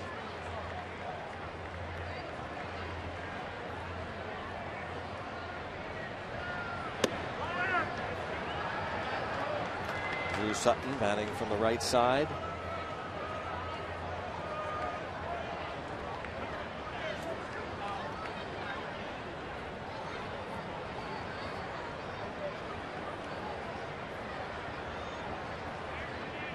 Two and two on Sutton. Tripled to start the 5th. And Sutton has himself another hit. He really likes being a Bucko. The Pirates had interest in signing him over the winter. Talked to him about it, and he kind of looked at things, and he thought that his best opportunity might come with the Braves organization. He says now, of course, that it didn't work out like he had hoped. But awfully thankful that the Pirates acquired him.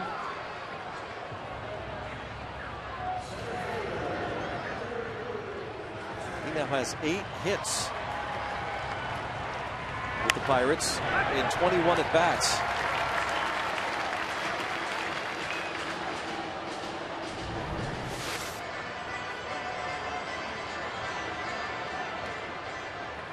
First and second with one away.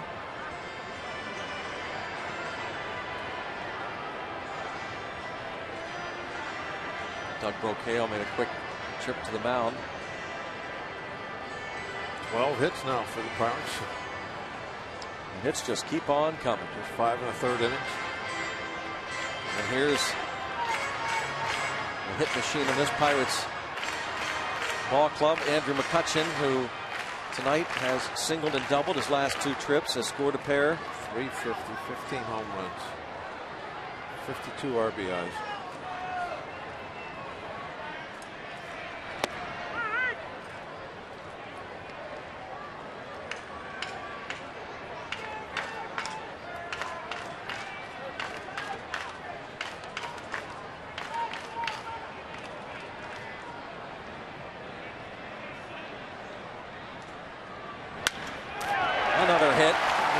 Line drive. Bases are loaded. 3 more hits for McCutchen. Guess the rest is okay, huh? It would appear. That's a nice little comeback to a 3-hit night. Answer any questions. hit 3 line drives. That's all.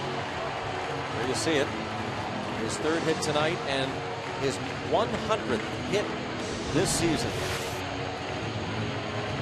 Only Michael Bourne and Miguel Cabrera have collected that many hits in the National League this season.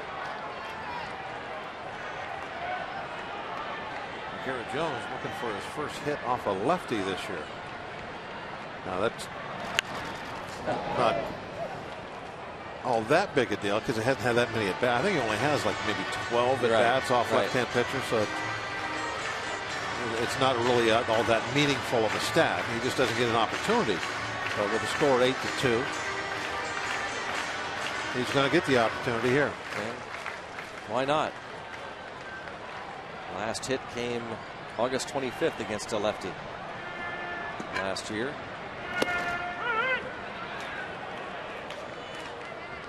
Off a guy that I know his name, but I just can't pronounce it. Saw him in St. Louis. Mark Zipchinski. Alex Presley infield hit started the inning. Drew Sutton single to center. Base hit to right for McCutchen.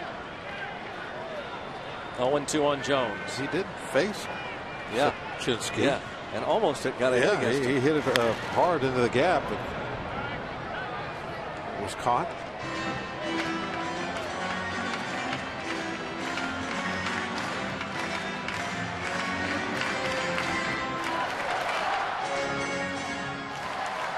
Getting the night off early, and enjoying watching his teammates just pretty much pound Houston. A very one-sided ball game. Check swing roller, going to be a fair ball, and that's going to be a hit. How about it? It's that kind of night. It's that kind of year for your Bucks.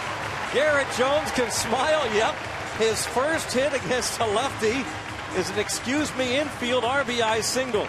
That snaps an 0 for 24 hitless string going back to last year. It was 0-2 count, wasn't it? I mean, he's just total protection mode. He doesn't want to strike out.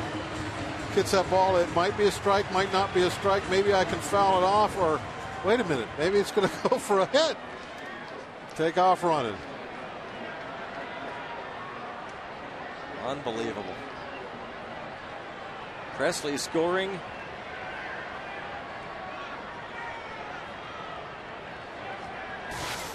Almost embarrassed by that hit. 9-2 Pirates, 14 hits for the Bucks. Garrett Jones a triple shy of the cycle now. Only 4 hits tonight for Houston. Out hit them by double figures.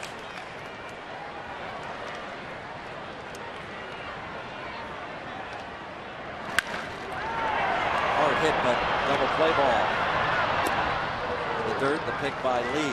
Pirates get another. And through 6, lead at 9-2.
the 7th inning over the Houston Astros.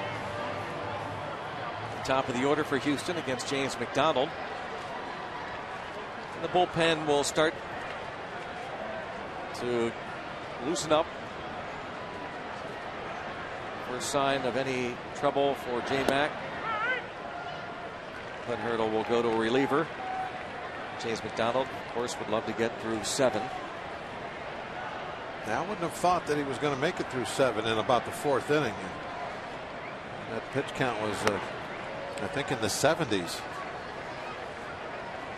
But settled things down, had a pretty quick 5th and 6th. He's throwing pitch number 100 right now. Just a little outside. Jared Hughes.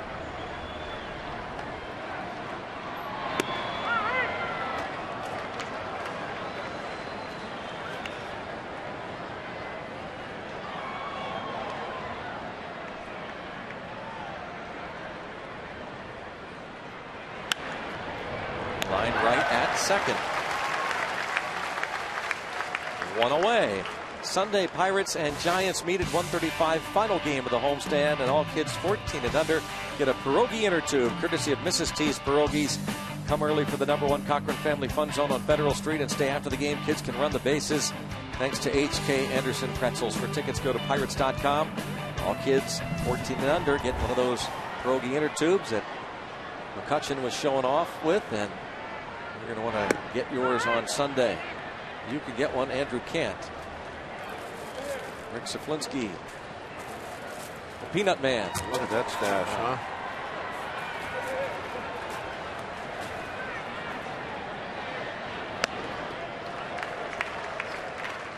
Oh, and 2. Max still throwing the ball pretty good. 93 upstairs. Swing and a miss.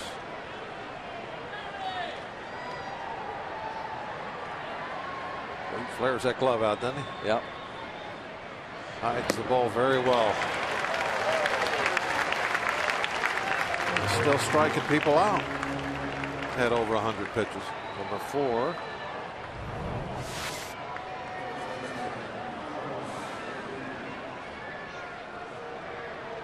Another thing an inning will do, another scoreless inning will do, is get that ERA back down. Currently at 2.45. Started the day at an earned run average of 2.44.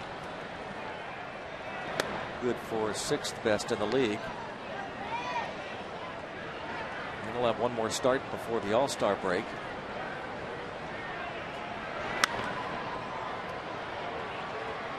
You know, as another situation here, I think, and this is J-Mac's kind of coming out year right now.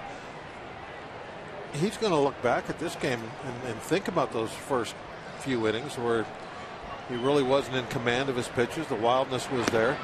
But then he's going to look and say, but I made it through 7 innings. I found a way. I made some adjustments. Only gave up 4 hits. You can take something out of this game that's very positive, even though it really wasn't that clean of a game for you. And Hurdle, he's helping out any way he can. Turning the bat to Lee.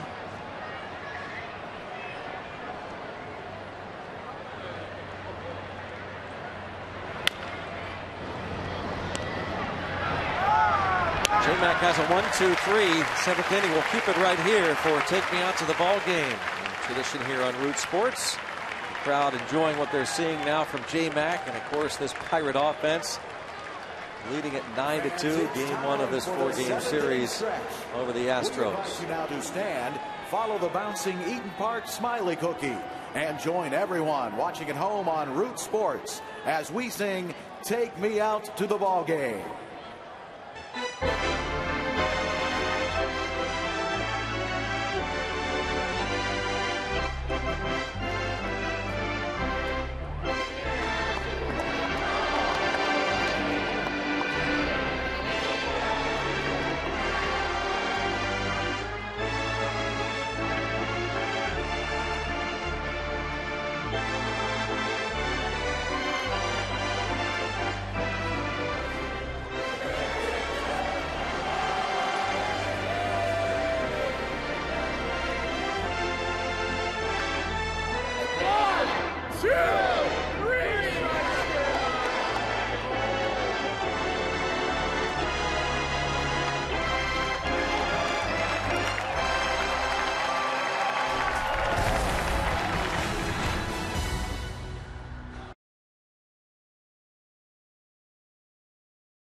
again, fabulous shots from the HEH cam, capturing some wonderful moments here, and that young man having himself quite a time ball game, along with so many others tonight in the first of the 4-game series, the 7-game homestand, which continues tomorrow night. And don't forget that 4th of July special afternoon game Thursday night, and then a weekend series against the Giants. Morgantown native David Carpenter out of WVU will make his 29th appearance.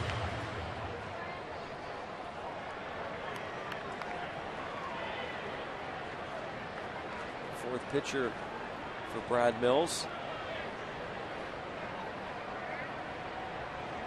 Fernando Abad went 1. Gave up 1 run on 4 hits. And here's Casey McGee.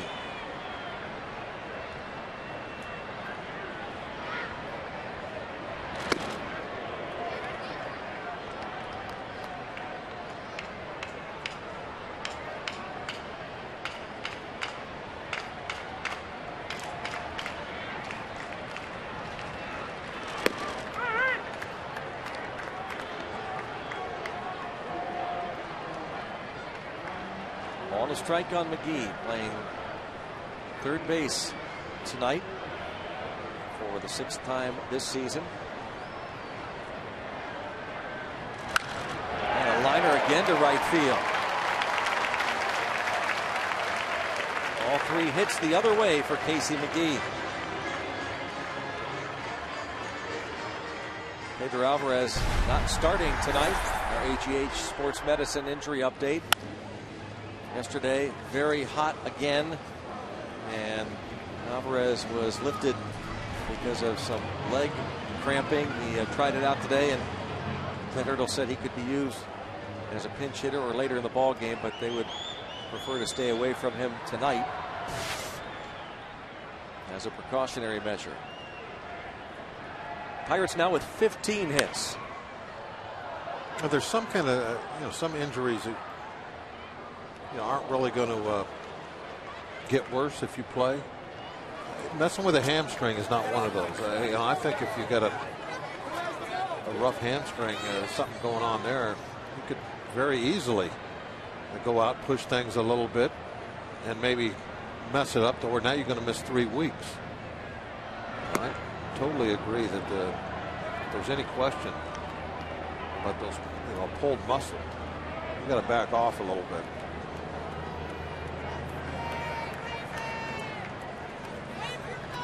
A souvenir. Nice play. Little scrum down there. Came out a winner. Fly ball to center. Vargas is retired. Vargas had an RBI single in the 4th. Played with the Astros last year. Now picked up 20 runs batted in for the Bucks. David Carpenter gets the first out here in the bottom of the 7th, faces Michael McHenry, who has struck out 3 times.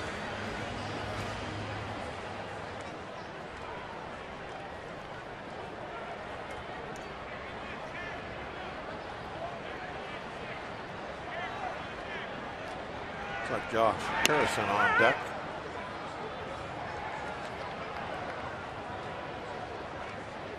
He will be the pinch hitter.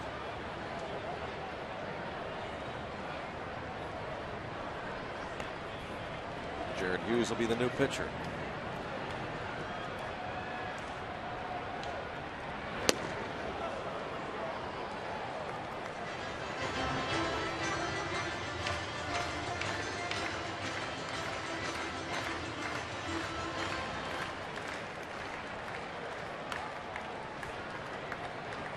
There's J-Mac. Nice job recovering really from some control issues, but overall good numbers. You look at his facial expression right there. He's always got a smile on his face and everything. You can see right now he's not the happiest that he could be, But I think when he thinks this through a little bit, I think he's going to be very happy with this ball game. But the final numbers very good for him. 2 runs on 4 hits. And the fact that he was able to keep it together physically, mentally, and go through 7, and really the last 3 innings were cake for him. He just cruised through the last 3. I think this is a good solid start. He's going to learn a lot from this start. Learn a lot about himself, about what he's capable of doing, even on nights where, you know, the first couple innings might be a little rough. How about that? You're the only guy that's not doing anything tonight. You've struck out 3 times, and you're the one that gets one in the ribs. Yep. One of those nights for the fort. Harrison bats for James McDonald.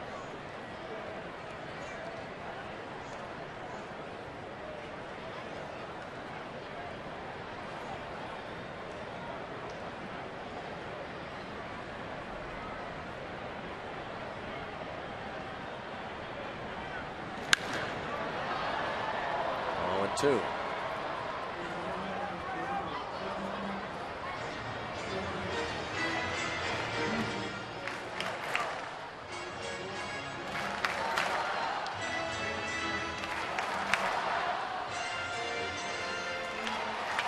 Kevin Correa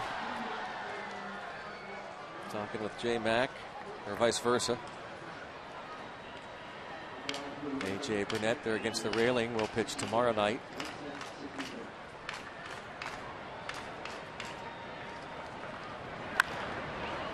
Roll past the pitcher, but Altuve is there and turn that into a double play to end the 7th. Jared Hughes will come on for the 8th. Pirates leading 9-2.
Baseball on Root Sports is brought to you by Jeep.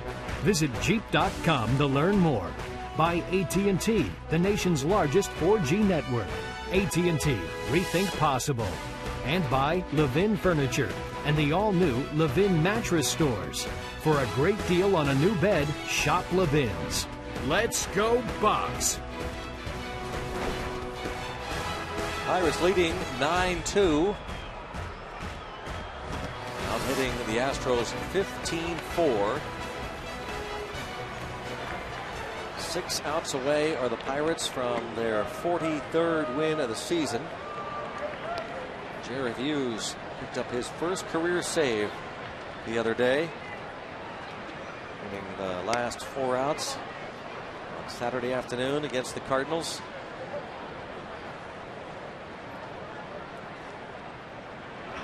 Oh. It makes you wonder, doesn't it? Oh, wow. I mean, his catcher was hit a moment ago. He's an intense young man. He really is. As nice as they come off the field, but they hit the fort. You don't attack the fort. Do not. This is what happened to the fort a moment ago. One to the ribs, and so Jared Hughes, the first batter he faces, Bogusevic.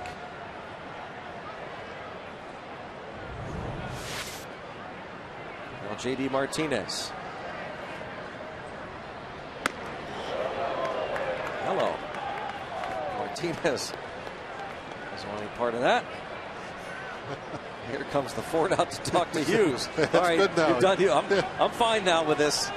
Okay, you did a nice job. Yeah. Let's get back to work, okay, Jared? And then, yeah, whatever you want to do, Jared. All right. Yep. Oh, you love those two guys right there, don't you? Absolutely. McHenry say something like, "Okay, we're going to throw strikes down there." Is that okay with you? Yep. All right, go get him. Double play ball. Strike one.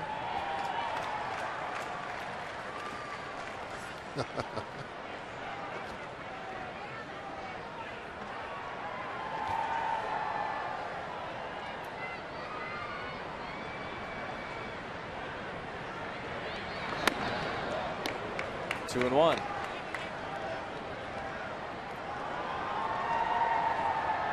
Martinez 2 hits and 3 at bats. RBI single in the first.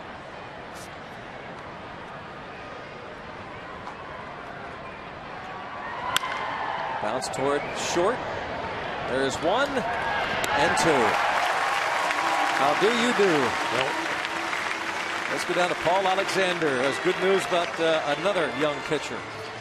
Yeah, Brownie, no question about that. Garrett Cole having another good night. Only goes 5 2/3, but he was very effective. Only gave up 6 hits, gave up a couple of runs, only one of which was earned. So he will probably be the pitcher of record. Gives up 1 base on balls, strikes out 5. And right now, bottom 9, it is 6-2 Altoona Curve. So another good night by Garrett Cole. And I think, Paul, probably the most encouraging thing about that is that he bounces right back after taking that line drive toward the face, deflected off his glove.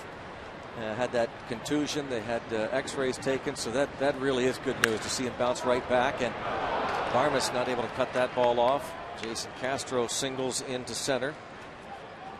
You know, Greg, anytime somebody gets hit in the kind of the fashion that we just saw, if you're a middle infielder, you know what's coming next for you with a ground ball. Now, Walker knows what's going to happen. It's 9-2. But because of the situation, watch this slide by Bogusevic.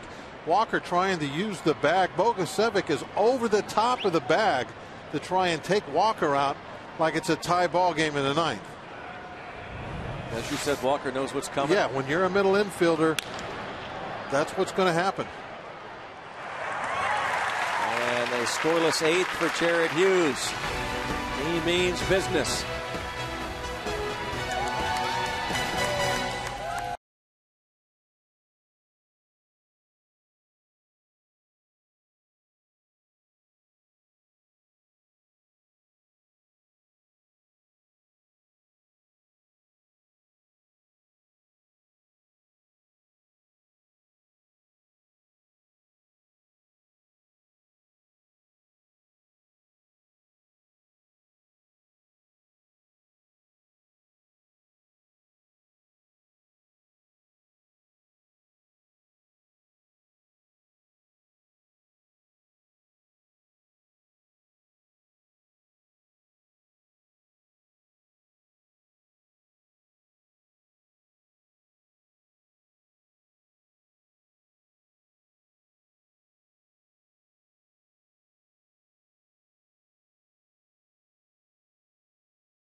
in concert Saturday after the 4:05 game against the Giants. See these rockers perform all their hits. It's also an Eaton Park Scratch and Win Saturday. All fans get a scratch card good for prizes from Eaton Park. Tickets going fast. Get yours. Go to Pirates.com. Do it now. Daughtry live in concert after the Saturday afternoon game. He's fired up. As Buccos leading at 9-2. I like that look, huh? The hat on sideways. A lot of fans here. Yeah, really good crowd. 21,041. We understand. Well, Dad doing a nice job. Oh, that'll go on the refrigerator. Yeah. So 21,041 on hand for game one. Watching the Pirates come storming back, trailing 1-0. Going into the bottom of the fourth, scoring 4 times, 4 more in the fifth. Putting this one away. And now Fernando Rodriguez. He's the 5th pitcher to work.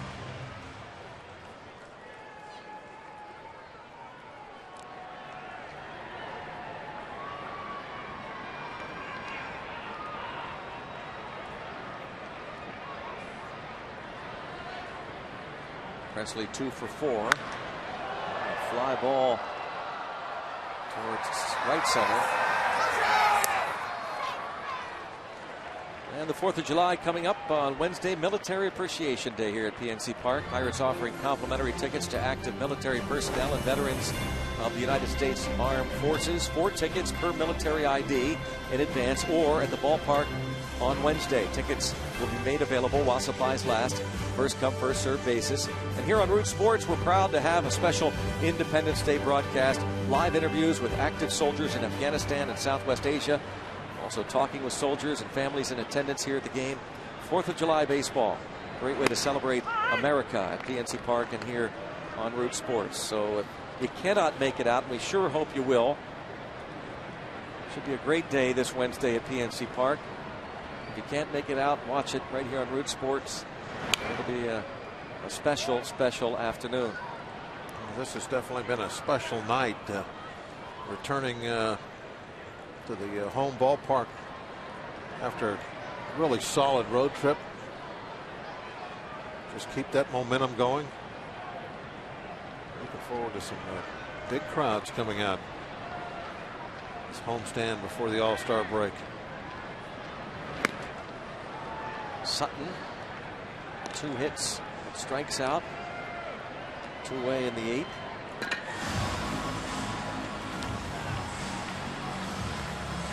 Pirates had the extra base hits going tonight. Now Andrew McCutchen looks for his 4th hit. A couple of singles, RBI double, 2 runs scored.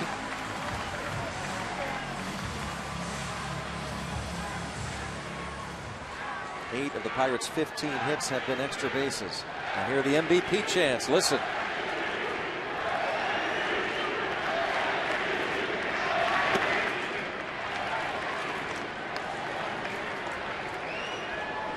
That's got to make him feel so good. Ball 1, this crowd. I can't imagine what it would be like taken to him.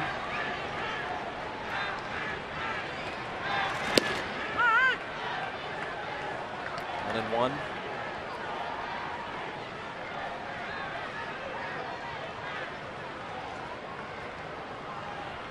Hitting .352 currently.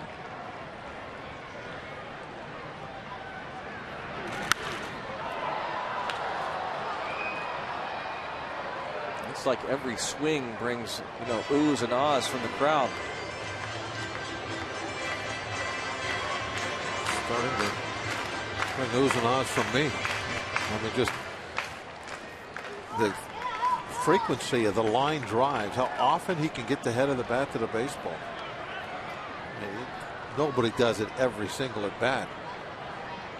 There just isn't that many jam shots or anything that's not hit hard. Unbelievable. It's a hit a ground ball, but that's on the head of the bat. Nice crisp ground ball. 4 hits. He's showing everybody why he's an all-star tonight. That base hit.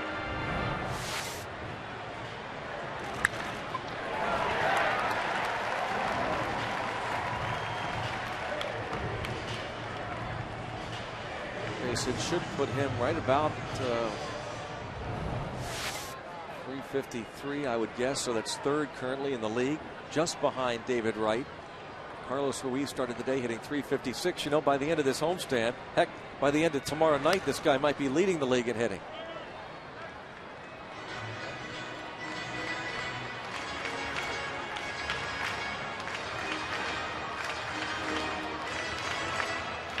Needs a triple. Well, let's see, where can he hit this? I guess off the Clemente wall and then take a crazy hop and somebody fall down. Oh, man, he smoked it. Yes, he did. 4 straight hits for him. Run till they tag you. Yeah, keep going. Come on, Andrew. Keep moving. You know, unless you got really good speed, this is a tough triples ballpark because the deep gap is to left center. Now, if the 410 gap was in right center, this would be a great place to hit triples. You hit that gap, it's 3. Here, you got to hit the gap and you got to have pretty good speed because the throw is going to be to the third base side. Just ripped. 17 hits now, 17-5 the hits. The notch. Now, if that was on the other side of the field instead of the third base side, it'd almost be an automatic triple. You hit that. Like AT&T Park in San Francisco. Yeah, you hit one out there, and that notch that they have, that's 3 bases. Unless you're just a sloth. Sloth. What a night for McCutchen and Garrett Jones. 4 for 5, 4 RBIs. Walker, his 5th home run of the season, following the line drive 2-run homer by Jones in the 4th.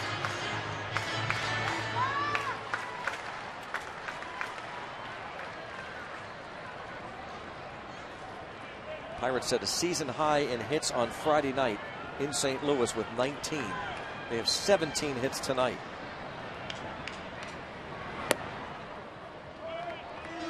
You know, if an opposition team was living in a cave for the last month, they rolled in here and looked at the stat sheet for the team, they'd say, well, these guys can't hit. Right. And then they would look at this. Jekyll and Hyde. That's the offense this year. McCutchen hitting 340, 354 currently, tied for second in the league with David Wright. I don't know if I've ever seen a team make such a huge transformation over the course of a couple of months from absolutely just horrible to you can't get them out. From the very worst maybe in baseball. This is not an exaggeration. Yeah. From the worst in baseball for 2 months and now to the best in the league and one of the best hitting teams in baseball. Greg Ritchie. Tip of the cap to that guy right there. He never changed. He stayed the course.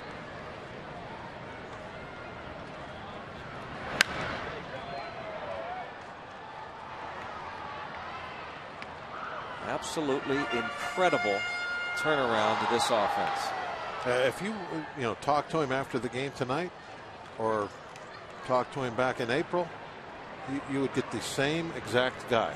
And you know that's really a nice thing to have in a coach, to where that there's no ego there. He's not going to be showing a bunch of emotion and stuff. Because when you go to that coach, that's what you're looking for. You need somebody to work with.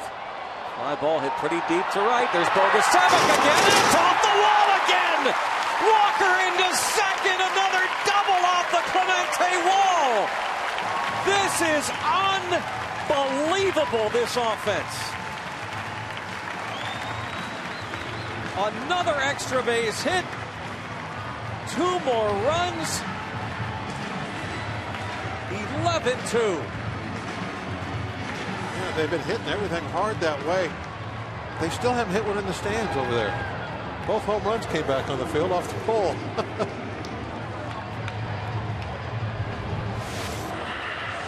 Bogusevic is really getting a crash course on the Clemente wall tonight. What a workout he's had out there.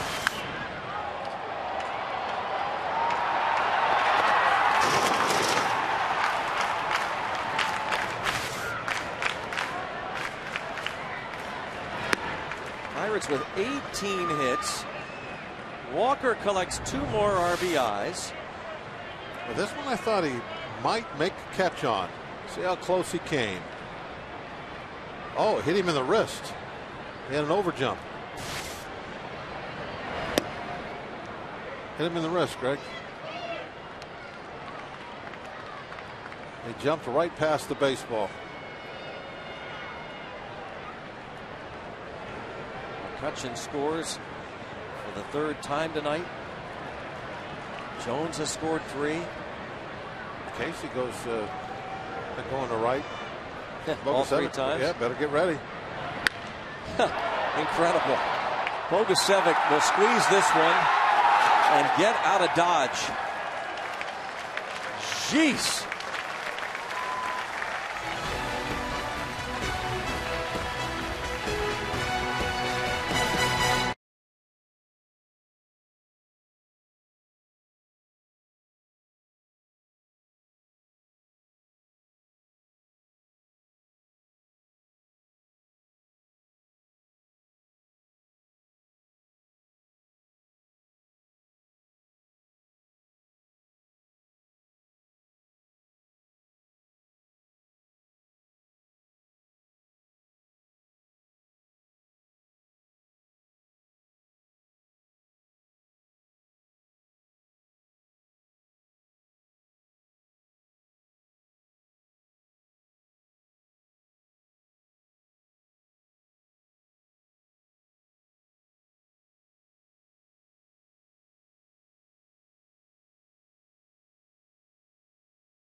And tomorrow, 6:30 airtime for a pregame, and it's A.J. Burnett looking for his 10th win.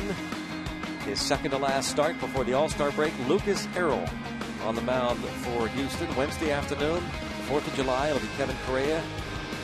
And on Thursday night, it's Jeff Karstens. Pirates and Astros will continue this series. A.J. Burnett has been sensational. 35 years old, making his 14th start tomorrow. He has won each of his last 8 starts. Come on out tomorrow night and see if he can't make it 9 straight. First Pirate since Doc Ellis to have won 8 straight starts since 1974.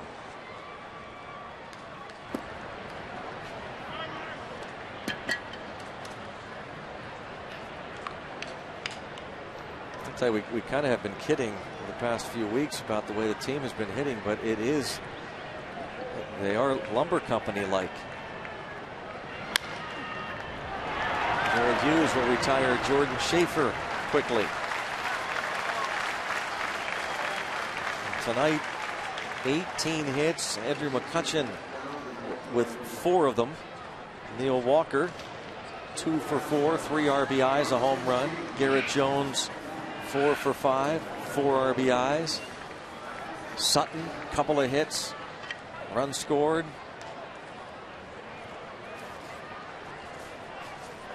Got everybody contributing.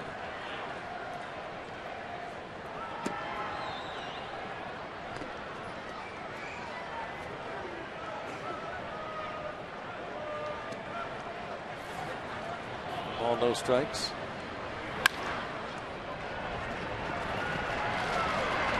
And 2 down.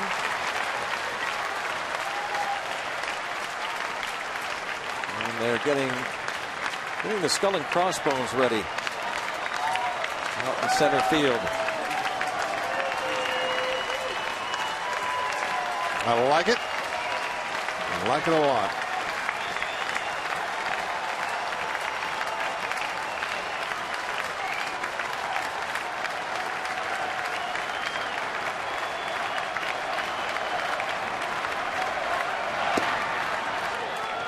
Pinch hitter Matt Downs grounds out.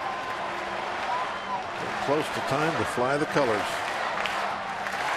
I'd love to see a camera behind that wall one night to see who does that. All of a sudden we see it come up from behind the green monster, but maybe somebody down below there someday. 1 ball, 1 strike. Those colors have been flying a lot here at PNC Park this year. You know, I think it is, Greg. It was Johnny Depp. I bet you're right. Captain Jack. Arr. I love that logo, the old one. Just to the right of the parrot is the flagpole. The colors are raised. There it is. It'll be almost immediately the last out, and the Jolly Roger is hoisted. And it's 2-2. It's going to happen real soon here. The Pirates going to improve this remarkable home record to 24-13 in their home digs. Did he? Yes, dig that. So raise it. RTJR, as they say, raise the Jolly Roger. The Bucks win convincingly. Strong win. You love to come home after a road trip and put on a show like this. Our hometown fans are always so important, and this was definitely a show. Talk about one-sided. Look at the numbers on the scoreboard. Just 2 runs on 5 hits for the Stros. 11 and 18 for the Pirates. What a game tonight. They had it all, hitting, pitching, and some really strong defense, especially down at the hot corner. McGee looked like he'd been playing there all year. Our tips to win from Bob. Pitching at home. No power outage here. Touch stars for the home crowd. Had it all tonight, I'll say. And a lot to talk about once again. Out to Kinger and Teague. Greg and Bob.